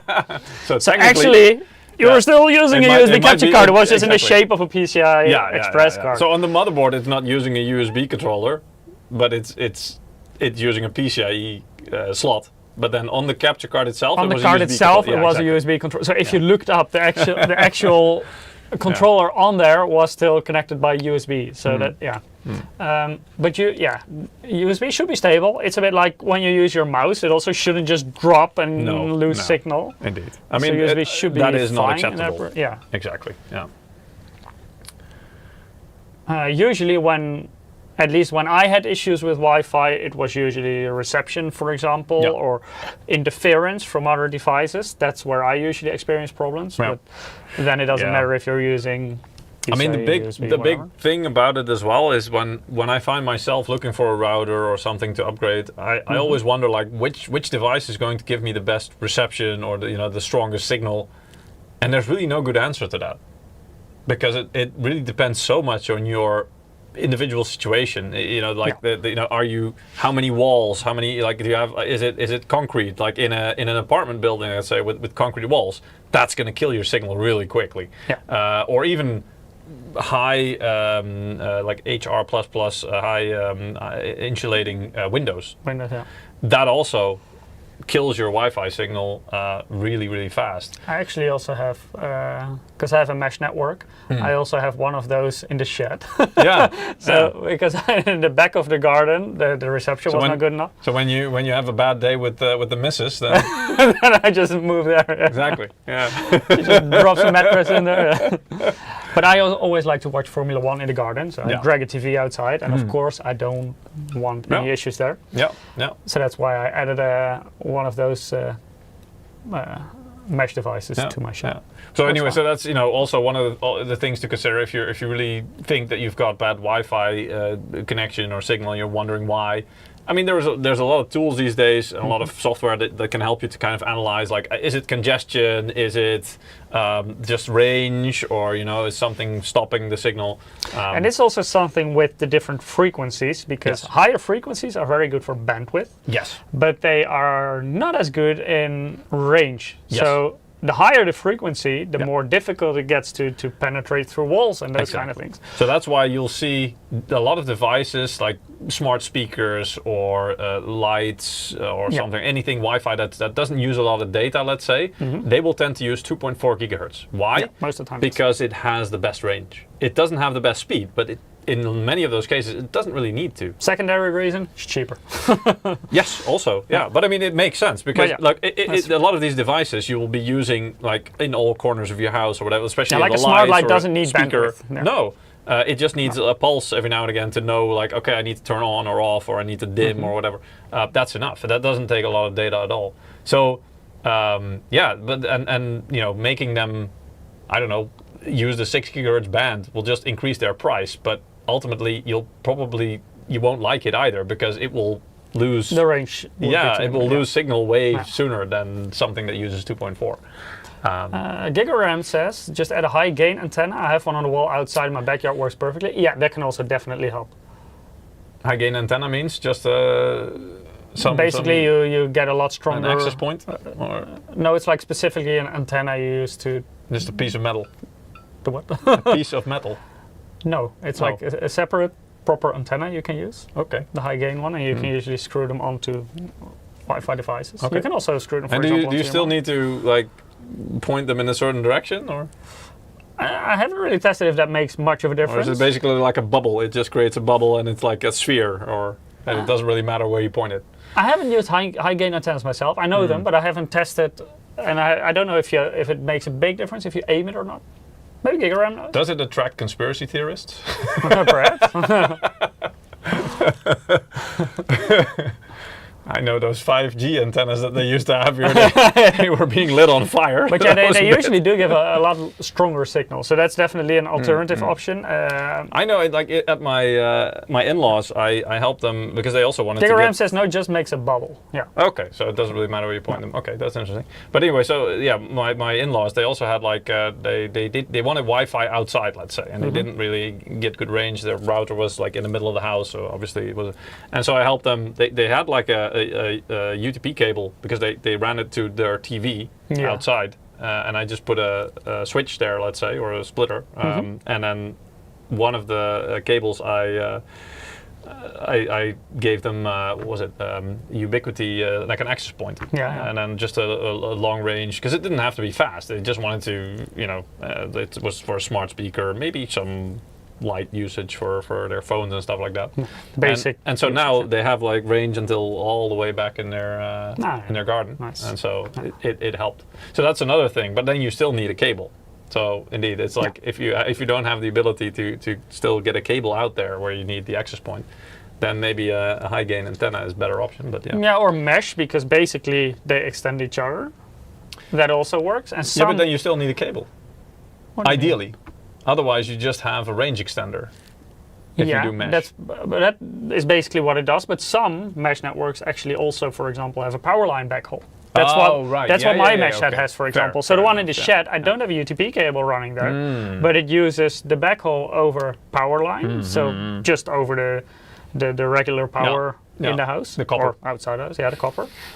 And that's how the internet connection goes to the shed, and then I get it in the back of my car. And actually, there's a lot of things you can do these days. The bandwidth is definitely not as high as what I would have using a UTP cable. No, but it's very stable actually. It's definitely plenty to stream. Have you ever tested? Do you know how fast it is? Or no, I should actually test that. I think I did it sometime, but it's so long ago that I don't remember the speeds. I know it was definitely slower than, of course, you don't get the full gigabit, but I think also the power line backhaul in my set is only up to 600 megabits, and that's in theory. In practice, you will get lower. Of course. But it was very stable. It's more stable than when I switch it off, then it uses the Wi-Fi backhaul. Yeah, and like Davina Duckworth is saying as well, like whether it's power line or Ethernet, a backhaul cable will be faster than going wireless only, because I mean, the further you get away from a Wi-Fi signal, it loses potentially, the speed and the signal very fast. So especially if you're using 6 gigahertz or 5 gigahertz. Actually, power line doesn't always have to be faster than a wireless backhaul. Sometimes the wireless backhaul can actually be faster, but the power line tends to be more stable. Yeah, okay, more dependable. Yeah, it's not. It can't because really be of course influenced. the wireless is it's very if you have interference. Exactly. True. Yeah, for me, especially in the back of the garden, I don't need very high speed. The only thing I do there, watch for my lawn and drink beer. But it has to be stable, because if my stream stops, then then we have a problem. Network. Then stuff's gonna go on fire, yo. Yep. Luckily, I'm in the garden. True. Ideally, you'd have a fiber optic backbone. Yeah, working on Ideally, that. yes. Working on that. Yeah. Damn, that's for professionals. Yeah. That's like Linus level, I guess. I need to do some Even digging. he doesn't have that, I don't think. I don't know, fiber actually. backbone, I don't think. So. Linus sounds like a person that would. If somebody, just for the views. Would he need it? Probably not, but he's actually. I mean, if anybody needs it, dealing with content, or actually like his office, right? Like people dealing. He would probably with do it quality to make content. Yeah. But I mean, it would make sense. Like the only place where, for me, it kind of would make sense, like data centers, or like a place where people make content creation, right? And they have they're dealing with 8K footage or something, and they have to stream those files. And in case around. you need a garden server, then. Yeah. Yes. Does the Wi-Fi make the beer taste better? Yes, for sure. Yeah. Because if it's stable, then it's less frustration, and less frustration equals better tasting beer. Yeah. Exactly. Yeah. Anyway, right. So, can you explain the setup we've made? Yeah. basically, we will be running the Passmark Advanced Network Test, it's called. Yes. And we have a server set up for that. It's actually hidden underneath this table. It's basically a PC. It's basically, it's just a PC. It is a PC. It's not PC. like it's not like a server rack or anything like that. It's just a PC. Yeah, it runs as a server now. And it runs a server client, indeed. And then not the client. You will have the client. Oh, This sorry, is a server client. No, it's server instance. I guess is the. So it's an AMD Ryzen 7 7700X PC. Not this one, by the way. This is the one of the clients. It's on an MPG B650 Edge Wi-Fi motherboard, and that's actually important because that one has 2.5 gigabit internet, and this router also has 2.5 gigabit on one of the ports. So that's where we connected it to. Yes. Because you don't want to be constrained by 1 gigabit. Yeah, if we would connect it through 1 gigabit, then that's the maximum we will also see on the wireless networking. Yes. So the server is connected by 2.5 gigabit, and the client, we have several clients where we'll be running this notebook as one of the clients. Yes. I think you will also test the internal Wi-Fi. I will do that first, actually, yeah. Because I think this is a Wi-Fi 5 device, right? Yes, let's start with this notebook. So we actually had to, thanks to Ruud and Peter for providing this device, because I asked them, can you find me a laptop or something that has Wi-Fi 5 or Wi-Fi AC? It looks an awful lot like my notebook. And they actually had to go back, yeah, exactly, but they had to go back quite a bit. So it's and it's a 9th gen. 9th gen, indeed. Yeah. So, because Wi-Fi 6 even support goes back already quite a while. Yeah. But still, there are quite a number of devices there. So this one has a Wi-Fi 5 internally built in. That's the capability it has. And so I will do two benchmarks, one on 2.4 gigahertz band and one on the 5 gigahertz band. So you can see right now I'm connected to the 5 gigahertz band. This is from the router in front of Mike there, the AXE5600. And so now I will go, that's 2G actually, it's 2.4, but I call it 2G. I might have to look up the password again there, because I forgot. 1, 2, 3, 4? Yeah. No? Yeah, in no particular order. And I took a picture because it was on the bottom of the router. We're just basically using the stock settings, let's say. Oh crap. Oh, that's a lot of pictures I didn't take. Are they good pictures? They are. They're from my daughters. Ah. So I think the school just dumped a whole lot of pictures on us. So that's usually really nice. I hope that's it. So this is a 2.4 gigahertz. Yes. So basically, this is still Wi-Fi 4 actually. Yes, so, yeah. Because I kind of want to show you guys the difference there. So basically, we've connected to let's hope the IP didn't change. Otherwise, we'll have to check out. We'll find out. Exactly. It's a 20-second test, so I don't want to make it too long. It's a fixed block size, so basically, these are the stock settings for this test. Let's say I didn't really change anything, and I'm just gonna put this test. So this is like. Most speed tests you can find are tests with external servers, like speedtest.net, for example. But basically, what you're doing there is you're testing your connection, your internal connection, but pretty much also assuming your internet your internal connection is okay, is on par, let's say.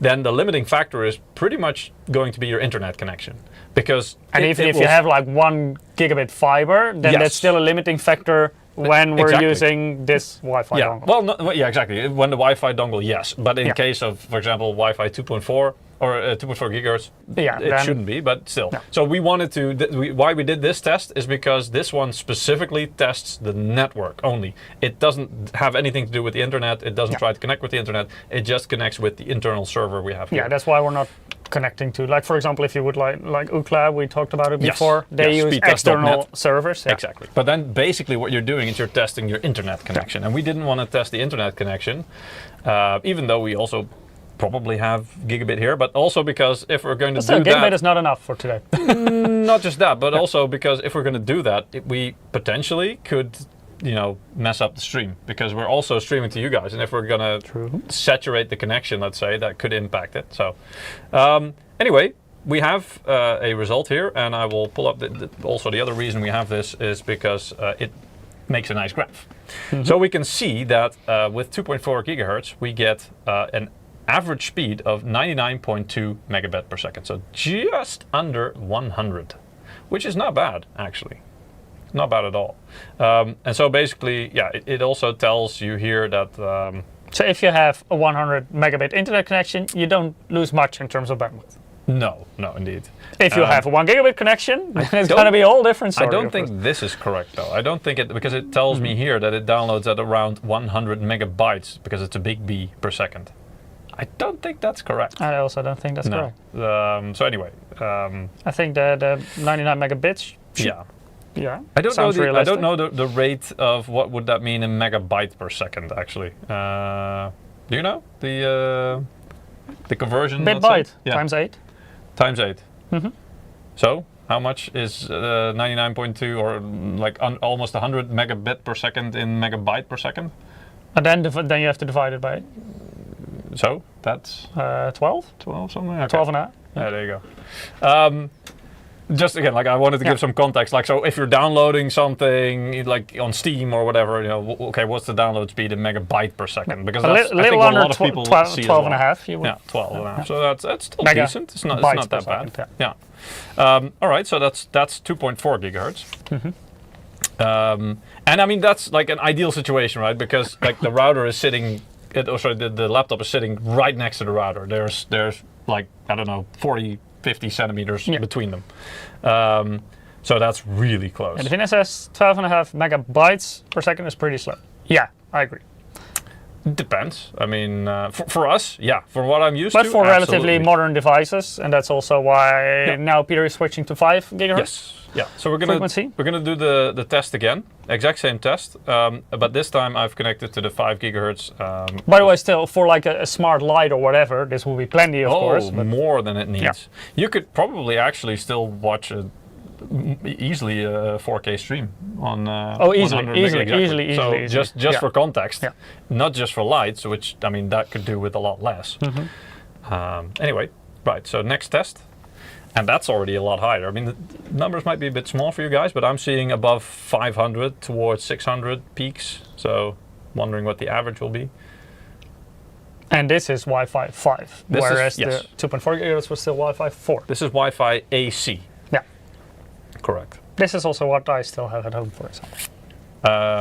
Yeah, I had that for a long time, but I switched to Wi-Fi 6 recently. Well, recently I say, but it's a couple of years, 2 years ago, I think, something like that. It's a bit spiky, as you can see. Not sure why that is, but anyway, let's look at the average. The average We're also not really in a clean environment in terms of signal. I'll show you that in a second. We are close, but still there's quite a lot of interference. Yes, yeah. I'll show you that in a second, by the way, about the environment here, because indeed, like we are in an office environment, so in case you guys are wondering, I'll show you that in a minute, what that looks like in terms of the Wi-Fi channels. But the average speed we get here is close to 600 megabit per second. That's 6 times as fast, right? So, okay. Big difference. Again, like run the calculator, please. Divided by 8. Oof. Yeah. You can run the calculator if you want. I'm not good at I like quick math myself, but I want to have it exact, right? 73, the chat is saying. 73, 74 megabytes per second. So that's pretty damn fast, right? I mean, if you're downloading a game at that speed, it's still not. It's about 6/10 of a gigabit, right? Connection. So you could still go quite a bit faster if you have a gigabit connection, but that's pretty respectable. Yeah. So yeah, that's a big jump already. I see some VIPs in the chat. Yeah. Indeed, my girlfriend and daughters are looking. So, right. So I promised you guys just before we go into the results with the USB adapter, I downloaded a program, and maybe we need to switch to the PPT view just to make things a bit more clear. Here we go. And so this is just an analyzer. I think most of the time I also use this on. Wait, you're on the wrong device for the PPT view. Oh, because that's that one. All right, well then maybe just do it like this. No. Anyway, this is like a spectrum analyzer, let's say, right? I think I use this on my phone a lot of the times, where basically it makes visual like what are the channels doing. So this is the 2.4 gigahertz band, and as you can see, there are a lot of networks here. And just to kind of, like, these are just in terms of colors and bubbles, but if I would list them out, these are, how many? 32. The DNS has about 6.15 times faster than a laptop. This is still a laptop, by the way. It was just, at first, it was 2.4 gigahertz, and the second time it was 5 gigahertz. But it's still the same notebook, same Wi-Fi controller, just different frequency. Yeah. But there are 32 available networks at the moment at 2.4 gigahertz, competing in the same space right now where this laptop is. So this laptop is getting, 32 networks, basically. 34, sorry, 33 actually. Oh, 33 now. 34 if you count the one that it's connected to. So that's pretty insane. So that means there's a lot of, like Mike said, there's a lot of interference here. And if I switch to the 5 gigahertz band, a little bit of a different picture, so it looks a bit cleaner, but that's mostly because there's more space. Let me see if I can expand this a little bit to the left and the right. There we go, trackpads. And here it's also 33. So all of these devices are using both, or broadcasting, let's say, both on the 2.4 and the 5 gigahertz bands. So that, again, is pretty damn insane. So as you can see, even with the more bands that we have on 5 gigahertz, you can see all of them are used by at least one device, if not multiple. And it still mentions a recommendation at the bottom here as well. I'm not sure. Yeah, you can just make it out in front of next to Mike. That's what these apps usually do, right? They're there to kind of tell you, like, oh, okay, well, this is at least the least congested one, or maybe not used at all. But so this environment is very much congested in terms of Wi-Fi signals. Right. So now what we'll do is let's take our magic dongle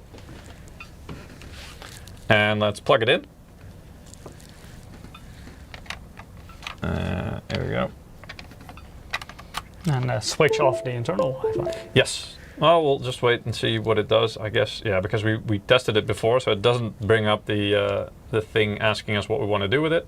And then we go to, indeed, I'm an old school guy. I want to do it in the control panel with small icons.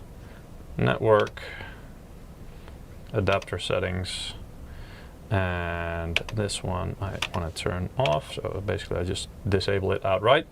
And so that's the Wi-Fi controller inside the notebook? Exactly. This is the internal one, which is an Intel wireless AC, as you can see.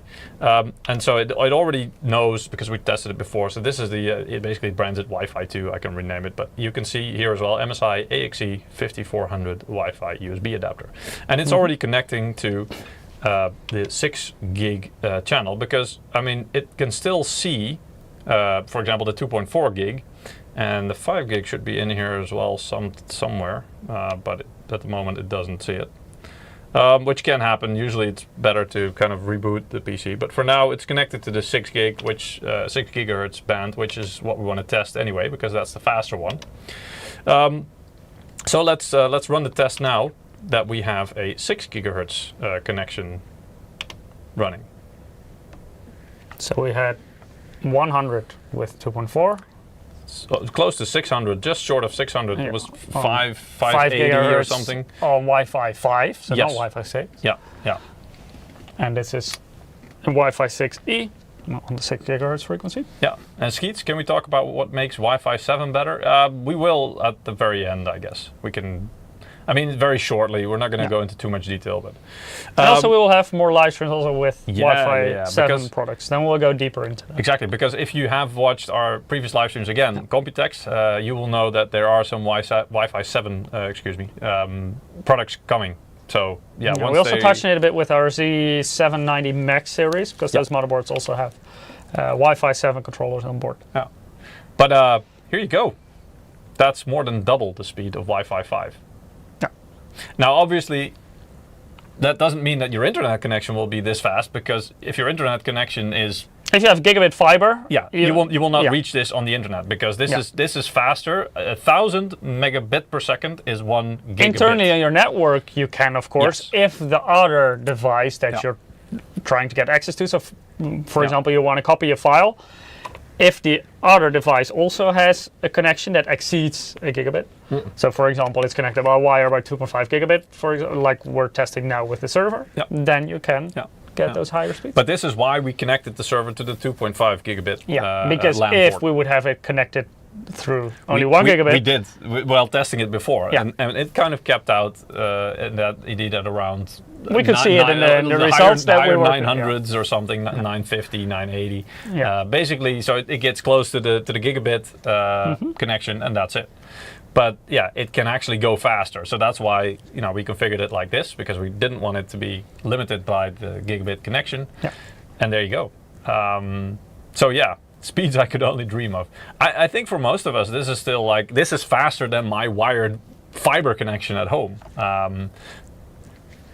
Could I do that? And I mean, please do understand that if you go to the main camera, like just look at this, right? This, you won't have this at home, I assume. Because if you're gonna do this, then you might as well put a cable in there and then. But if you stick a cable in this, it's only 1 gigabit. Yes, yeah, you would need, indeed. So you would need 2.5 gigabit LAN or higher. These days there's 5, 10 even? 10. Yeah, exactly. There you go. So depends on the motherboard, of course, or the network controller that you're using. There you go. But you can go up to 10. But I mean, just for a little stick, a little dongle like this, that's impressive. That's a really impressive speed.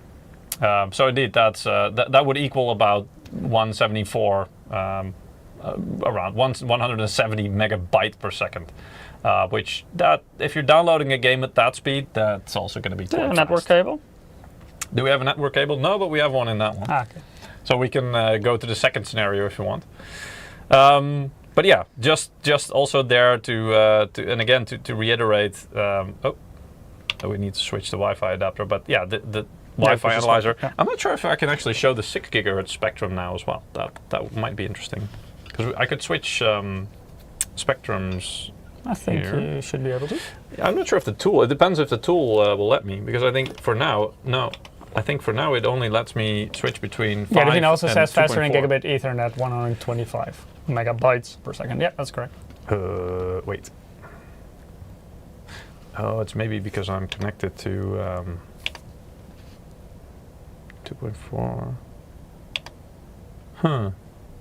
Oh, 5 gig. Yeah, okay. Yeah, here we go. So it's being populated. No, actually, it will not let me view the. Also, not if you restart it, because you started it with the other network controller. I kind of just did, but let me give it a try. I'm not sure if the tool can already do it. Yeah, I think it then depends on whether it supports. No. It just lets me switch between 5 and 2.4. So not all tools are kind of already capable of displaying that either. Although maybe here 5 gigahertz, it says 5 gigahertz, but maybe it's kind of no, it doesn't. I mean, there's a huge gap here, but I think it's the same. Anyway, but yeah, probably there shouldn't really be anything on the 6 gigahertz band here yet. I don't think. I think everything around here pretty much runs on 5 gigahertz so far. I guess so, yeah. Yeah. I think all the access points are 6. Exactly, yeah. A lot of Wi-Fi manufacturers advertise unrealistic speeds. Thanks for the demo. Yeah, so I think that's why... It's always like the theoretical maximum. That's what kind of why I wanted to share, like, okay, so there's a number on here, the AXE5400, and same with our router, for example, 6600. Theoretically, with all the frequencies and connections combined, that's the speed it can do. But that without would be any interference. Exactly. Yeah. But that would be like, okay, so 5400, that would be 5.5 gigabit per second. Yeah. Right. So that's insane. And yeah. And going into Wi-Fi 7 a little bit, somebody asked about it. That's one of the things that Wi-Fi 7 is actually looking at doing, is trying to see if we can use all the frequencies that are available simultaneously. So not just, right now we have to choose, right? You're either using the 6 gigahertz the 5 gigahertz or the 2.4, but you have to switch between them.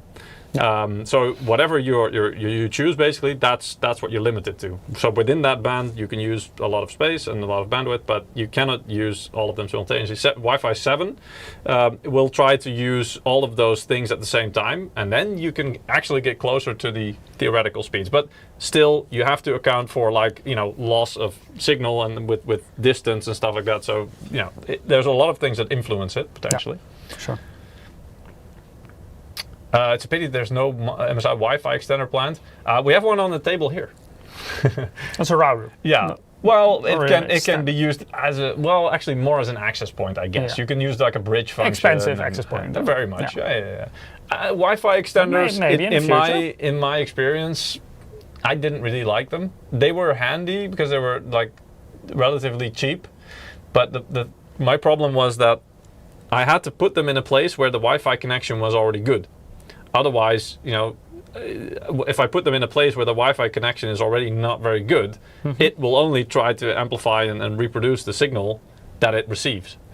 So you kind of have to put it. Yeah, but then you use it as a repeater. You can also use it as an access point, plug a cable in. No, I couldn't. Not the one that I had. Ah, okay. Yeah, it was a cheap one. So you need a better one. So you just plugged it into the power socket, and basically that was it. Because a proper access point with. No, that's an access point. They were saying I think didn't they say a Wi-Fi extender? Yeah, okay. Yeah, okay. because you specifically talk about repeaters. Yes. I was thinking about a repeater. Yeah. You're right. Yeah. But anyway. But yeah, maybe in the future. Yeah, mesh products, obviously, that's a big one. Especially the big benefit there is you don't have to manually switch networks. Your device will seamless kind of roaming is nice about mesh, and it's also very convenient to set up. It's plug and play. Yeah. All right, let's switch to at least most of the sets are. Let's switch to the different device, shall we? Yeah, to the QB. Yes, and there we could see if we can actually compare like.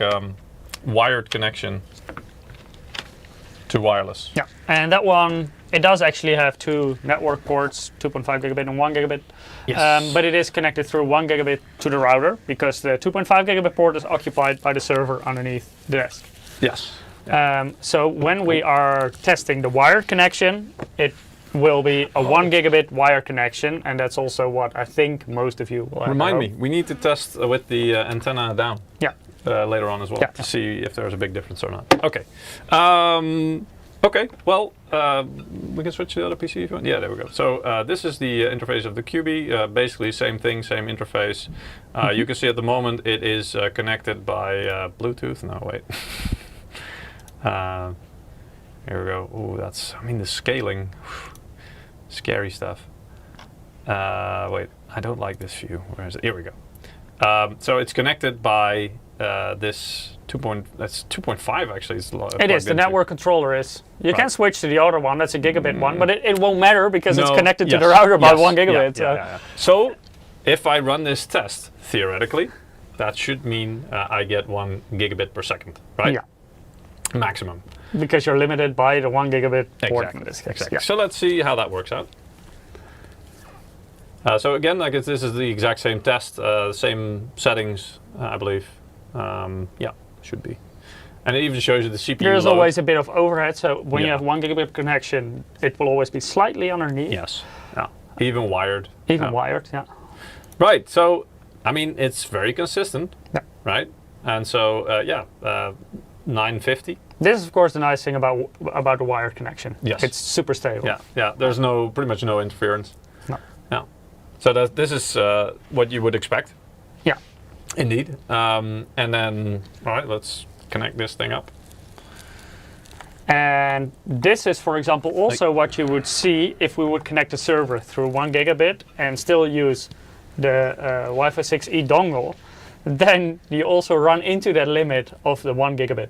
Yeah. So you basically see the same speed as you now see with the wire. Yeah. We again, like we tested preparing for the live stream, and then we saw that as well. Like, okay, so it's the same speed, which I thought was nice. I also saw some reviews online, and it depends.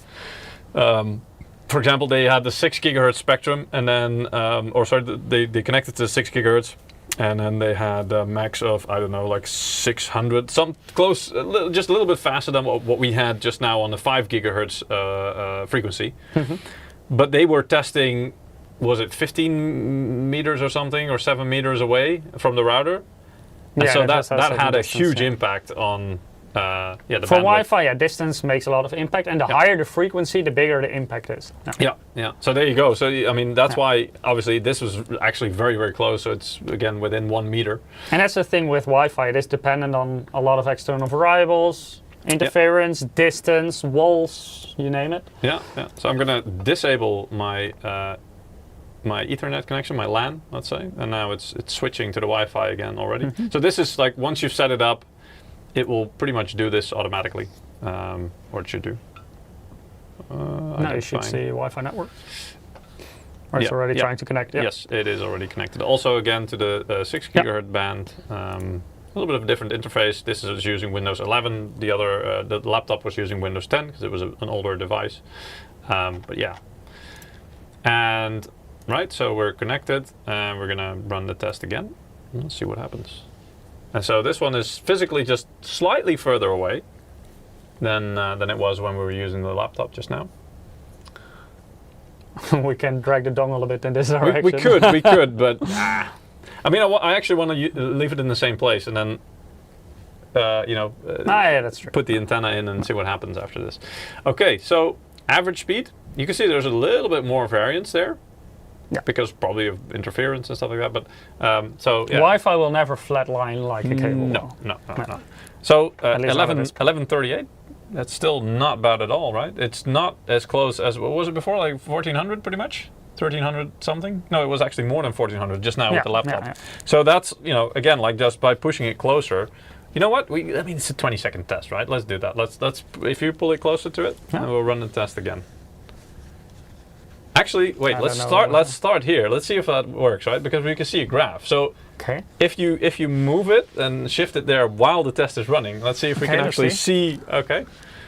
All right. I doubt if it will. I don't know. Let's I'll slowly move it closer. Yeah. Don't pull it out. I'll try to. I don't see much of a difference. No, me neither. If anything, I'm lowering it. Yeah. Maybe it's because you're touching it. No, I don't know. Yeah, it could be. I'm a negative influence. Wow. Yeah, because it's slower now. But wait, it's so now. Okay, let's just leave it here, right? Very close, and then do it again. Oh, that's interesting. So it's actually it's not quite as fast as with the laptop. So I wonder what would cause that. Whoa, guys, really be careful, don't pull out. Encryption also affects Wi-Fi speed. That's right. Yeah. Depends. Open up TCP review window and TTL. See what happens. Yeah. So okay. So that doesn't seem to have that big of an impact. All right. Let's do it like this and then see what happens. Folded dongle. Yes. Well, doesn't really seem to have that, at least, doesn't really seem to have that much of an impact so far. But we are really close, right? Maybe at range, potentially. Actually, it's a bit faster, just slightly. Yeah, on average as well. Can you show the graph? Yes. What was that? Yeah. Well, like the peaks were a little bit higher, I would say, right? So, but the average is about the same? Yeah, I mean, it's slightly faster than just now, but Alan says toss the router out of the office. then I cannot connect it to the server anymore. It's a wireless router, but not not in that way. Yeah. But yeah, I mean, it's faster. It's at least as fast as, or faster than, the wired connection, which was limited by 1 gigabit per second, obviously. Yeah. Shall I take the notebook to the meeting room next to it? Why don't you just move to the other side of this room? I want a wall in between. I want to see what it does. Depends how. Do we still have time? It depends on how thick the wall is, really. But sure, you can. The only problem is that I cannot knock on it because there's a green screen in front. Not just that, but also you'll have to. Yeah, exactly. You can't. I pull the capture, but I take my phone and I can show the close. Okay. Yeah. Okay, I will need the dongle. Oh yes. I don't need the whole base. I just No? plug it Yeah? straight in. All right. It's Fair easier enough. for Yeah, transportation purposes. That's true. That's true. Let me see. Okay.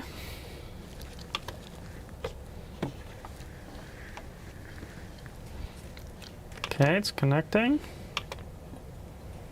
Okay, The I'm signal connected. should revert to 5 gigahertz or 2.4 gigahertz if the wall blocks it. I'll Well, take if it my blocks it- phone so I can If record it it. blocks it to a significant degree, then yes.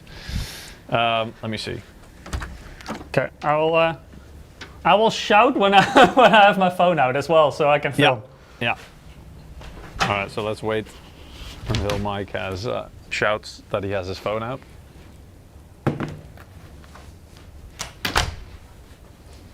He moved Okay, into everyone, the meeting room. you can next still hear door. me. Peter cannot.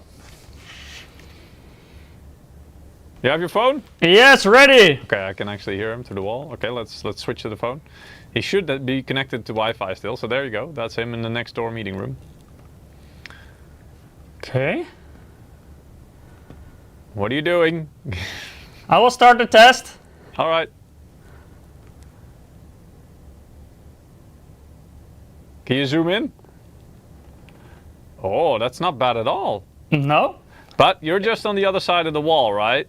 Yeah, it is a bit lower than what we saw with the laptop next to it, Yeah. but still. It's not bad at all. Not bad. See, I'm currently in a meeting room. Yeah. The dongle is just in the notebook. Okay, let me pull up the graph. Yeah, that's not bad. So with the wall in between, like that's the wall where Peter is currently behind, and there is still a green screen in between. It's not a thick wall, to be It's fair. not a thick wall because I can still hear you through it, so Yes. it cannot be too thick. No, indeed. But there is also a door actually hidden behind this. See? There's the door. Yeah. So that's also why I can hear him quite properly. Let's run it once more, okay? And there we go.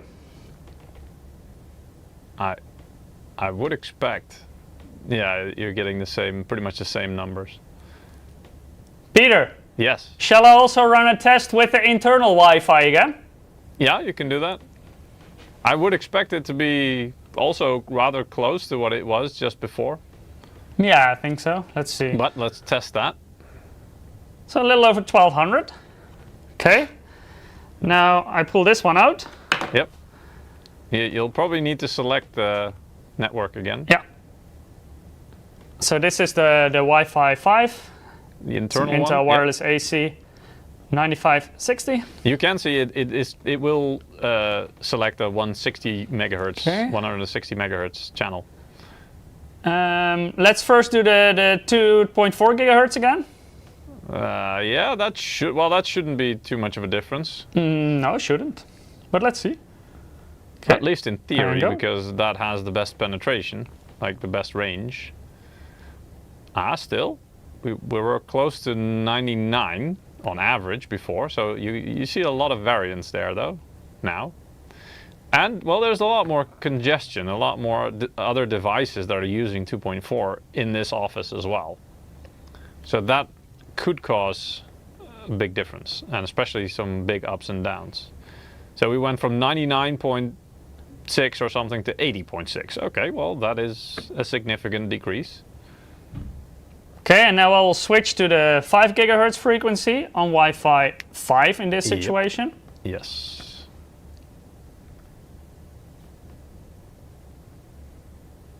Okay, there we go. And then we run the test again. Phone tour of MSI HQ. You see, that we makes actually more of only a did that difference. a while ago. Because we had 600 here. Yeah, that's, okay. Yeah, we had close to 600 indeed, so that's Yeah. already a huge difference. So this one hurts with the integrated Wi-Fi in the notebook on 5 gigahertz. Yeah.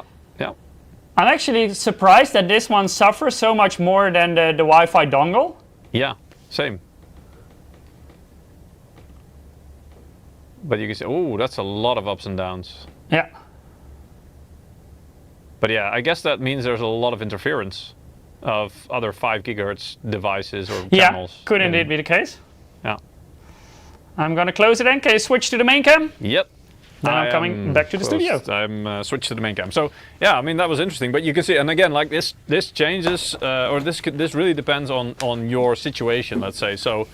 In this particular situation, 5 gigahertz band was affected the most. 6 gigahertz not so much. I expect also because there's pretty much no other devices using 6 gigahertz bands here at the moment.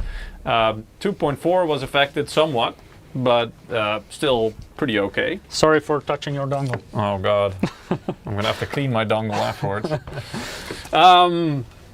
But yeah, so it still works, just more slowly. Yeah, but I mean that's what adding obstacles like things like walls or even just distance does to a Wi-Fi signal in general. And then if you add in congestion of all other devices and networks trying to compete over the same channels, which in this office is definitely true. There's like a bunch of different devices and access points. Yeah, this is not an ideal scenario for it's kind of a like Wi-Fi network. It's kind of like a living in a busy apartment building, I guess. Yeah, with a lot of neighbors who have different devices and different networks and routers set up, which pretty much like a not the worst case scenario, but pretty close to it, let's say. Living in a more rural area usually doesn't give you better internet speeds, but for your networking, it's perfect. Yeah, like you don't have a lot of interference from people around in you. a field, like an open field, is where you get the best possible range. That's definitely true. A few months ago, I went to New York and I opened up the Wi-Fi there because I wanted to connect to a Wi-Fi spot. So many networks. And then you ended up 3 days just scrolling the Wi-Fi networks. Just, oh god, where is it? Like hundreds of networks. Yeah. It was insane. FBI van. It was a hidden network. That's the one. That's the one. It was crazy. I trust them. All right. Shall we do another giveaway? Yeah. Let's do one more, and I think then that pretty much would conclude it. Right? Yeah. But not for this week. No. But we'll get around to that in a minute. Yes. Oh.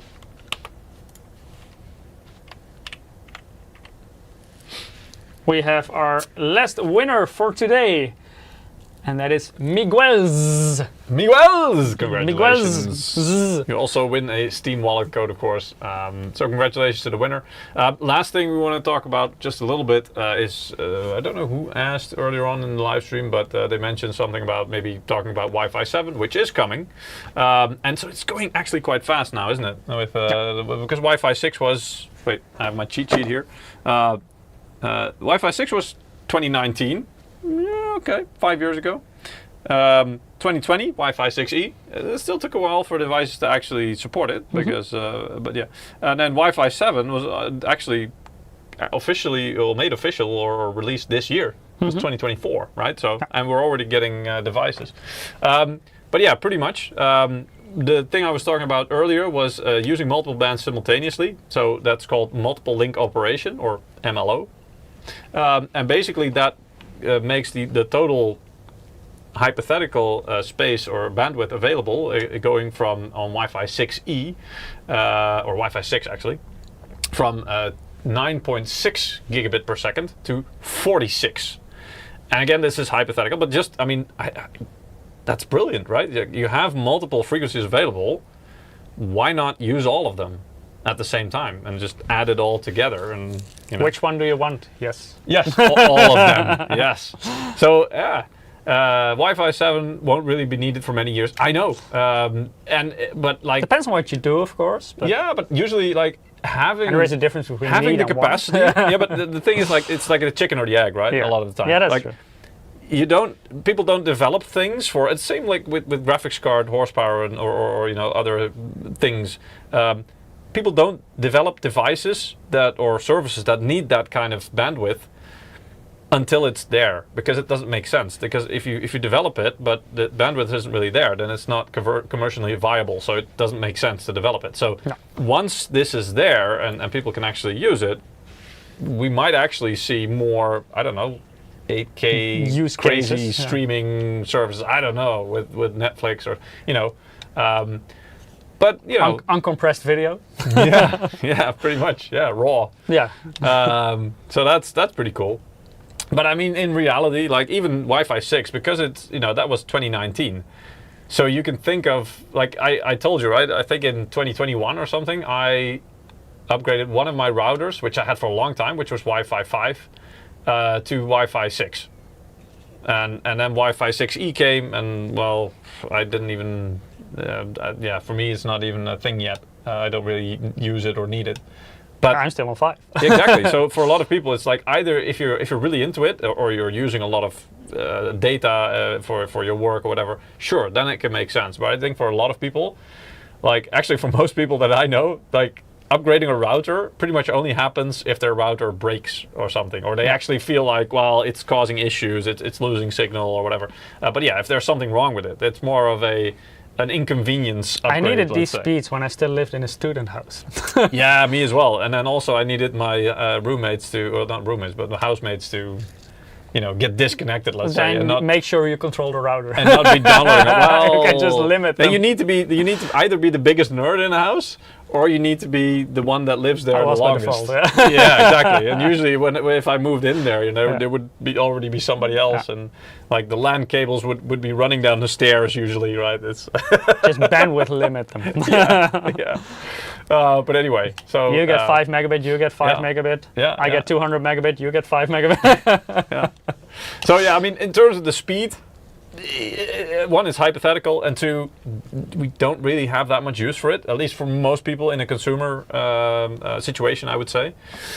But the good thing is also, like, these are theoretical speeds, yes. but the speeds in practice, of course, will be a lot higher. Yeah. So the going to thing I'm Wi-Fi also interested in is I actually tested a little bit. Actually, we didn't cover it during this live stream, but I also tested latency. And during a random speed test at home, and I only did one pass of like wired versus wireless, my latency on my wireless using this dongle was actually lower than on my wired. I couldn't explain it. That was not what I was expecting at all. Did you have a switch in between, maybe? It could be it could be a fluke. As well, and because if I had done 10 passes of each of those tests on both wired and wireless, maybe it would have averaged out. But was it like within margin of error as well? No. It was like 12 versus 18 milliseconds, something like that.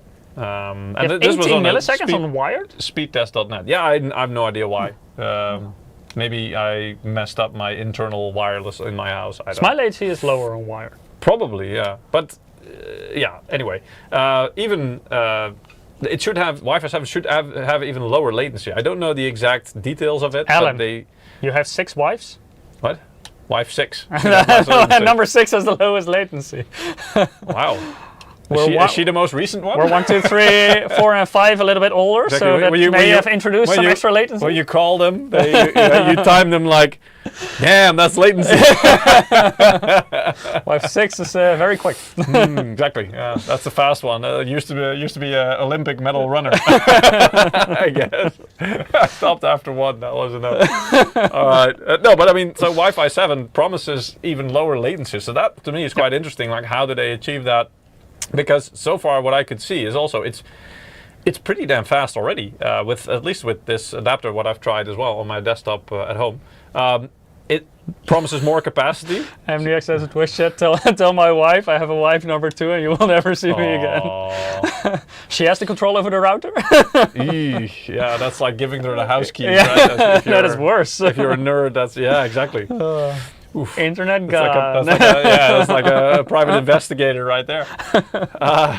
Delete my browser history. But yeah, more capacity, and I think they refer to that with things like, again, like they went from 1024 QAM to 4 what was it, 8 something. Or 4.9 something, the 4K QAM. 4096. So, there you go. So, again, like way more efficiency with the available space and just being smarter about how to use it. Also, more capacity and efficiency in terms of, again, like they make it even better for multiple devices. So they've improved that as well. Also more stability, which kind of comes back to multiple link operations as far as I understand it as well. As, if you lose signal or signal quality on one frequency, the other frequency, or it can switch pretty much seamlessly and can pick up and you don't notice the difference. So that's, the multiple link really seems like a very big game changer in that department as well. And as always, they will always try to make things more secure. So that it's not mentioned here, but obviously with things like WPA3, which kind of like an encryption thing of the wireless signal, makes it more difficult for people to kind of snoop on you if they can do it at all. Things like that will also be developed, of course. So yeah, quite interesting. But like really the big game changer for me potentially would be multiple link operation. That sounds really interesting. So yeah, seems like I'm gonna have to hedge my my internet connections. Yeah, like old school. What was it called? IDSL. Or what was it called? ADSL. ADSL, yeah, there we ADSL, go. ISDN, that was the other one. ISDN is the other one, yeah. Yeah. Anyway, so ISDN is older. Yeah. Exactly. So you had multiple connections, and you could have them alongside. But that was like you could use one for internet, and the other one you could still use for phone or something, because that's the way. ADSL used to be very common for quite a long time. I know. It's like cable connection or ADSL. Yeah. Yeah, but IDSN was more ISDN. ISDN, indeed. Those were the two simultaneous ADSL, like ISDN. phone connections, right? Yeah. So that's the way my parents usually noticed that I was sneaking onto the internet without their permission. Was they would pick up the phone downstairs, and when they heard the beautiful sounds of.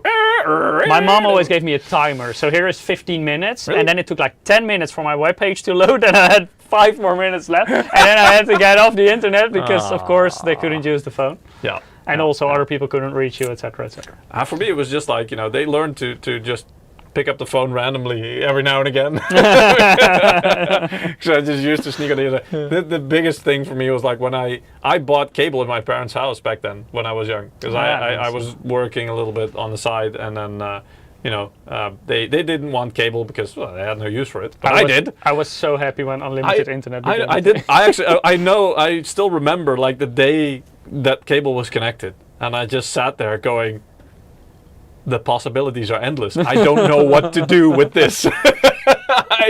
I have unlimited internet. What do I do? I couldn't decide. Oh man. It's like when you give your cat one snack, or you just give them snacks everywhere and don't know where to start. Exactly. Yeah. So it was like a dog chasing cars or internet. And shall we do one more additional win? All right. A last one. Let's do before that. we close it off, Let's and then you can announce. Yeah. Next week's live stream. Yeah. Or next week. No. Next Saturday. Live stream. Yes. Not next week. Next stream. We're so used to saying next week. Yeah. This is actually next Saturday because next Saturday there is a TwitchCon. Is it TwitchCon Europe? Yeah, it's Rotterdam. I know that. So it's in the Netherlands. That's why we're going there. Well, yeah. Last year it was in Paris, and this year it is in Rotterdam. Right. Okay. Yeah. So it's the European TwitchCon 2024, and it is in Rotterdam, which is in the Netherlands. So Mike and Mankit, I think, probably Mankit, are going there. Eric will be involved as well. And they will be doing some production tests in the background, but you will also see him here. Eric is like the studio, I guess, and then Mike and Lee will be on the site. Will be live at the scene. It will be a bit of trial and error because we talked a lot about bandwidth today. That may be an issue as well at TwitchCon. So we have an experimental stream, right? Experimental stream. Yeah. So we'll see if it works, if we can get a proper stable connection, because we will be dependent on mobile internet as well. Yeah. But we hope to be able to provide you some good coverage there. So you can see our booth at TwitchCon. We'll try to talk to some people. We have some history with notebooks as well. Yeah. So I think cool. Peter will be there as well to talk us through FAE. Yes. Peter? Yeah. Not me. No, unfortunately I have... The one without the eye. Exactly. I have family business to attend to. Otherwise I would also be there, but yeah. No, so we wanted... I mean, it's been a while since we've done any kind of event coverage, right? Yeah, like on site. Yeah, last one, I remember one in Germany where Gamescom. You were as well, but that was We're like also trying to arrange ago. that for this year again as well, if you guys like Gamescom. Yeah. So it's kind of like a trial and error to see if this is something we can do with other events as well that are relatively near. By the way, something to keep in mind, because it is indeed this Saturday, but we will be live 1 hour earlier than our regular streaming times. So, for example, in CEST time, that's where we are. We usually go live at 4 p.m. Yes. Now it will be 3 p.m. That has to do with the opening hours of TwitchCon. Ski's asking, is it this Saturday or July the 6th? It's this Saturday, so the 29th of June. Yeah. This Saturday. 3 o'clock p.m. CEST. Exactly. So, And LA, so you will either be entertained by 6 a.m. by Mike and Lee there at the event, or Eric scrambling to try and salvage what he can if the connection drops. Yeah, we will try maybe to in the morning to pre-record some stuff so we can still show you some stuff in case we cannot get a stable connection. Yeah. But we will try, of course, to do as much as possible live. Yes. Yeah, and there's some new equipment that they're using as well. So it's really experimental on multiple levels. It's equipment, it's connection, it's. Ghost of M says, I hope you're deploying Wi-Fi 6E there. Oof. Well, unfortunately, the internet connection there is the limiting factor. Yes. Not specifically the network, but still, even if you would put a Wi-Fi network there, talk about interference. Oh, if you've ever been to events like that, then I mean, this is kids play. That's what we had here. Basically, all frequencies are saturated to the bone. It's like there's nothing to do. So especially if you're walking around, that's like a nightmare. You might have good reception like within 1 square meter, and once you take one step, gone. We'll see what we can do. But let's see if we can make it a nice live stream. Exactly. Tune in to find out, guys. Yes. And we have our last winner for today. Oh, and her name is? Midnight War with double R. Midnight War. Midnight War. Congratulations, you also won a Steam wallet code. Yes. Congrats again to all winners. We will send the codes to you in the coming days with some instructions on how to redeem it. If you didn't win this time, in our TwitchCon live stream this Saturday, we will also giving away? More Steam wallet codes. So you have more chances to win. Yes. So we hope to see you again there. Different place, different time. And well, if you do miss that one, we will of course also be back next week Wednesday. So that will be same place, same time. But of course we hope to see you all on Saturday as well. Yeah, we do want to see as many of you as possible on Saturday. Yes. Thank you so much for watching today. Yes. And see talk you to you on later. Saturday. Bye bye. Bye bye.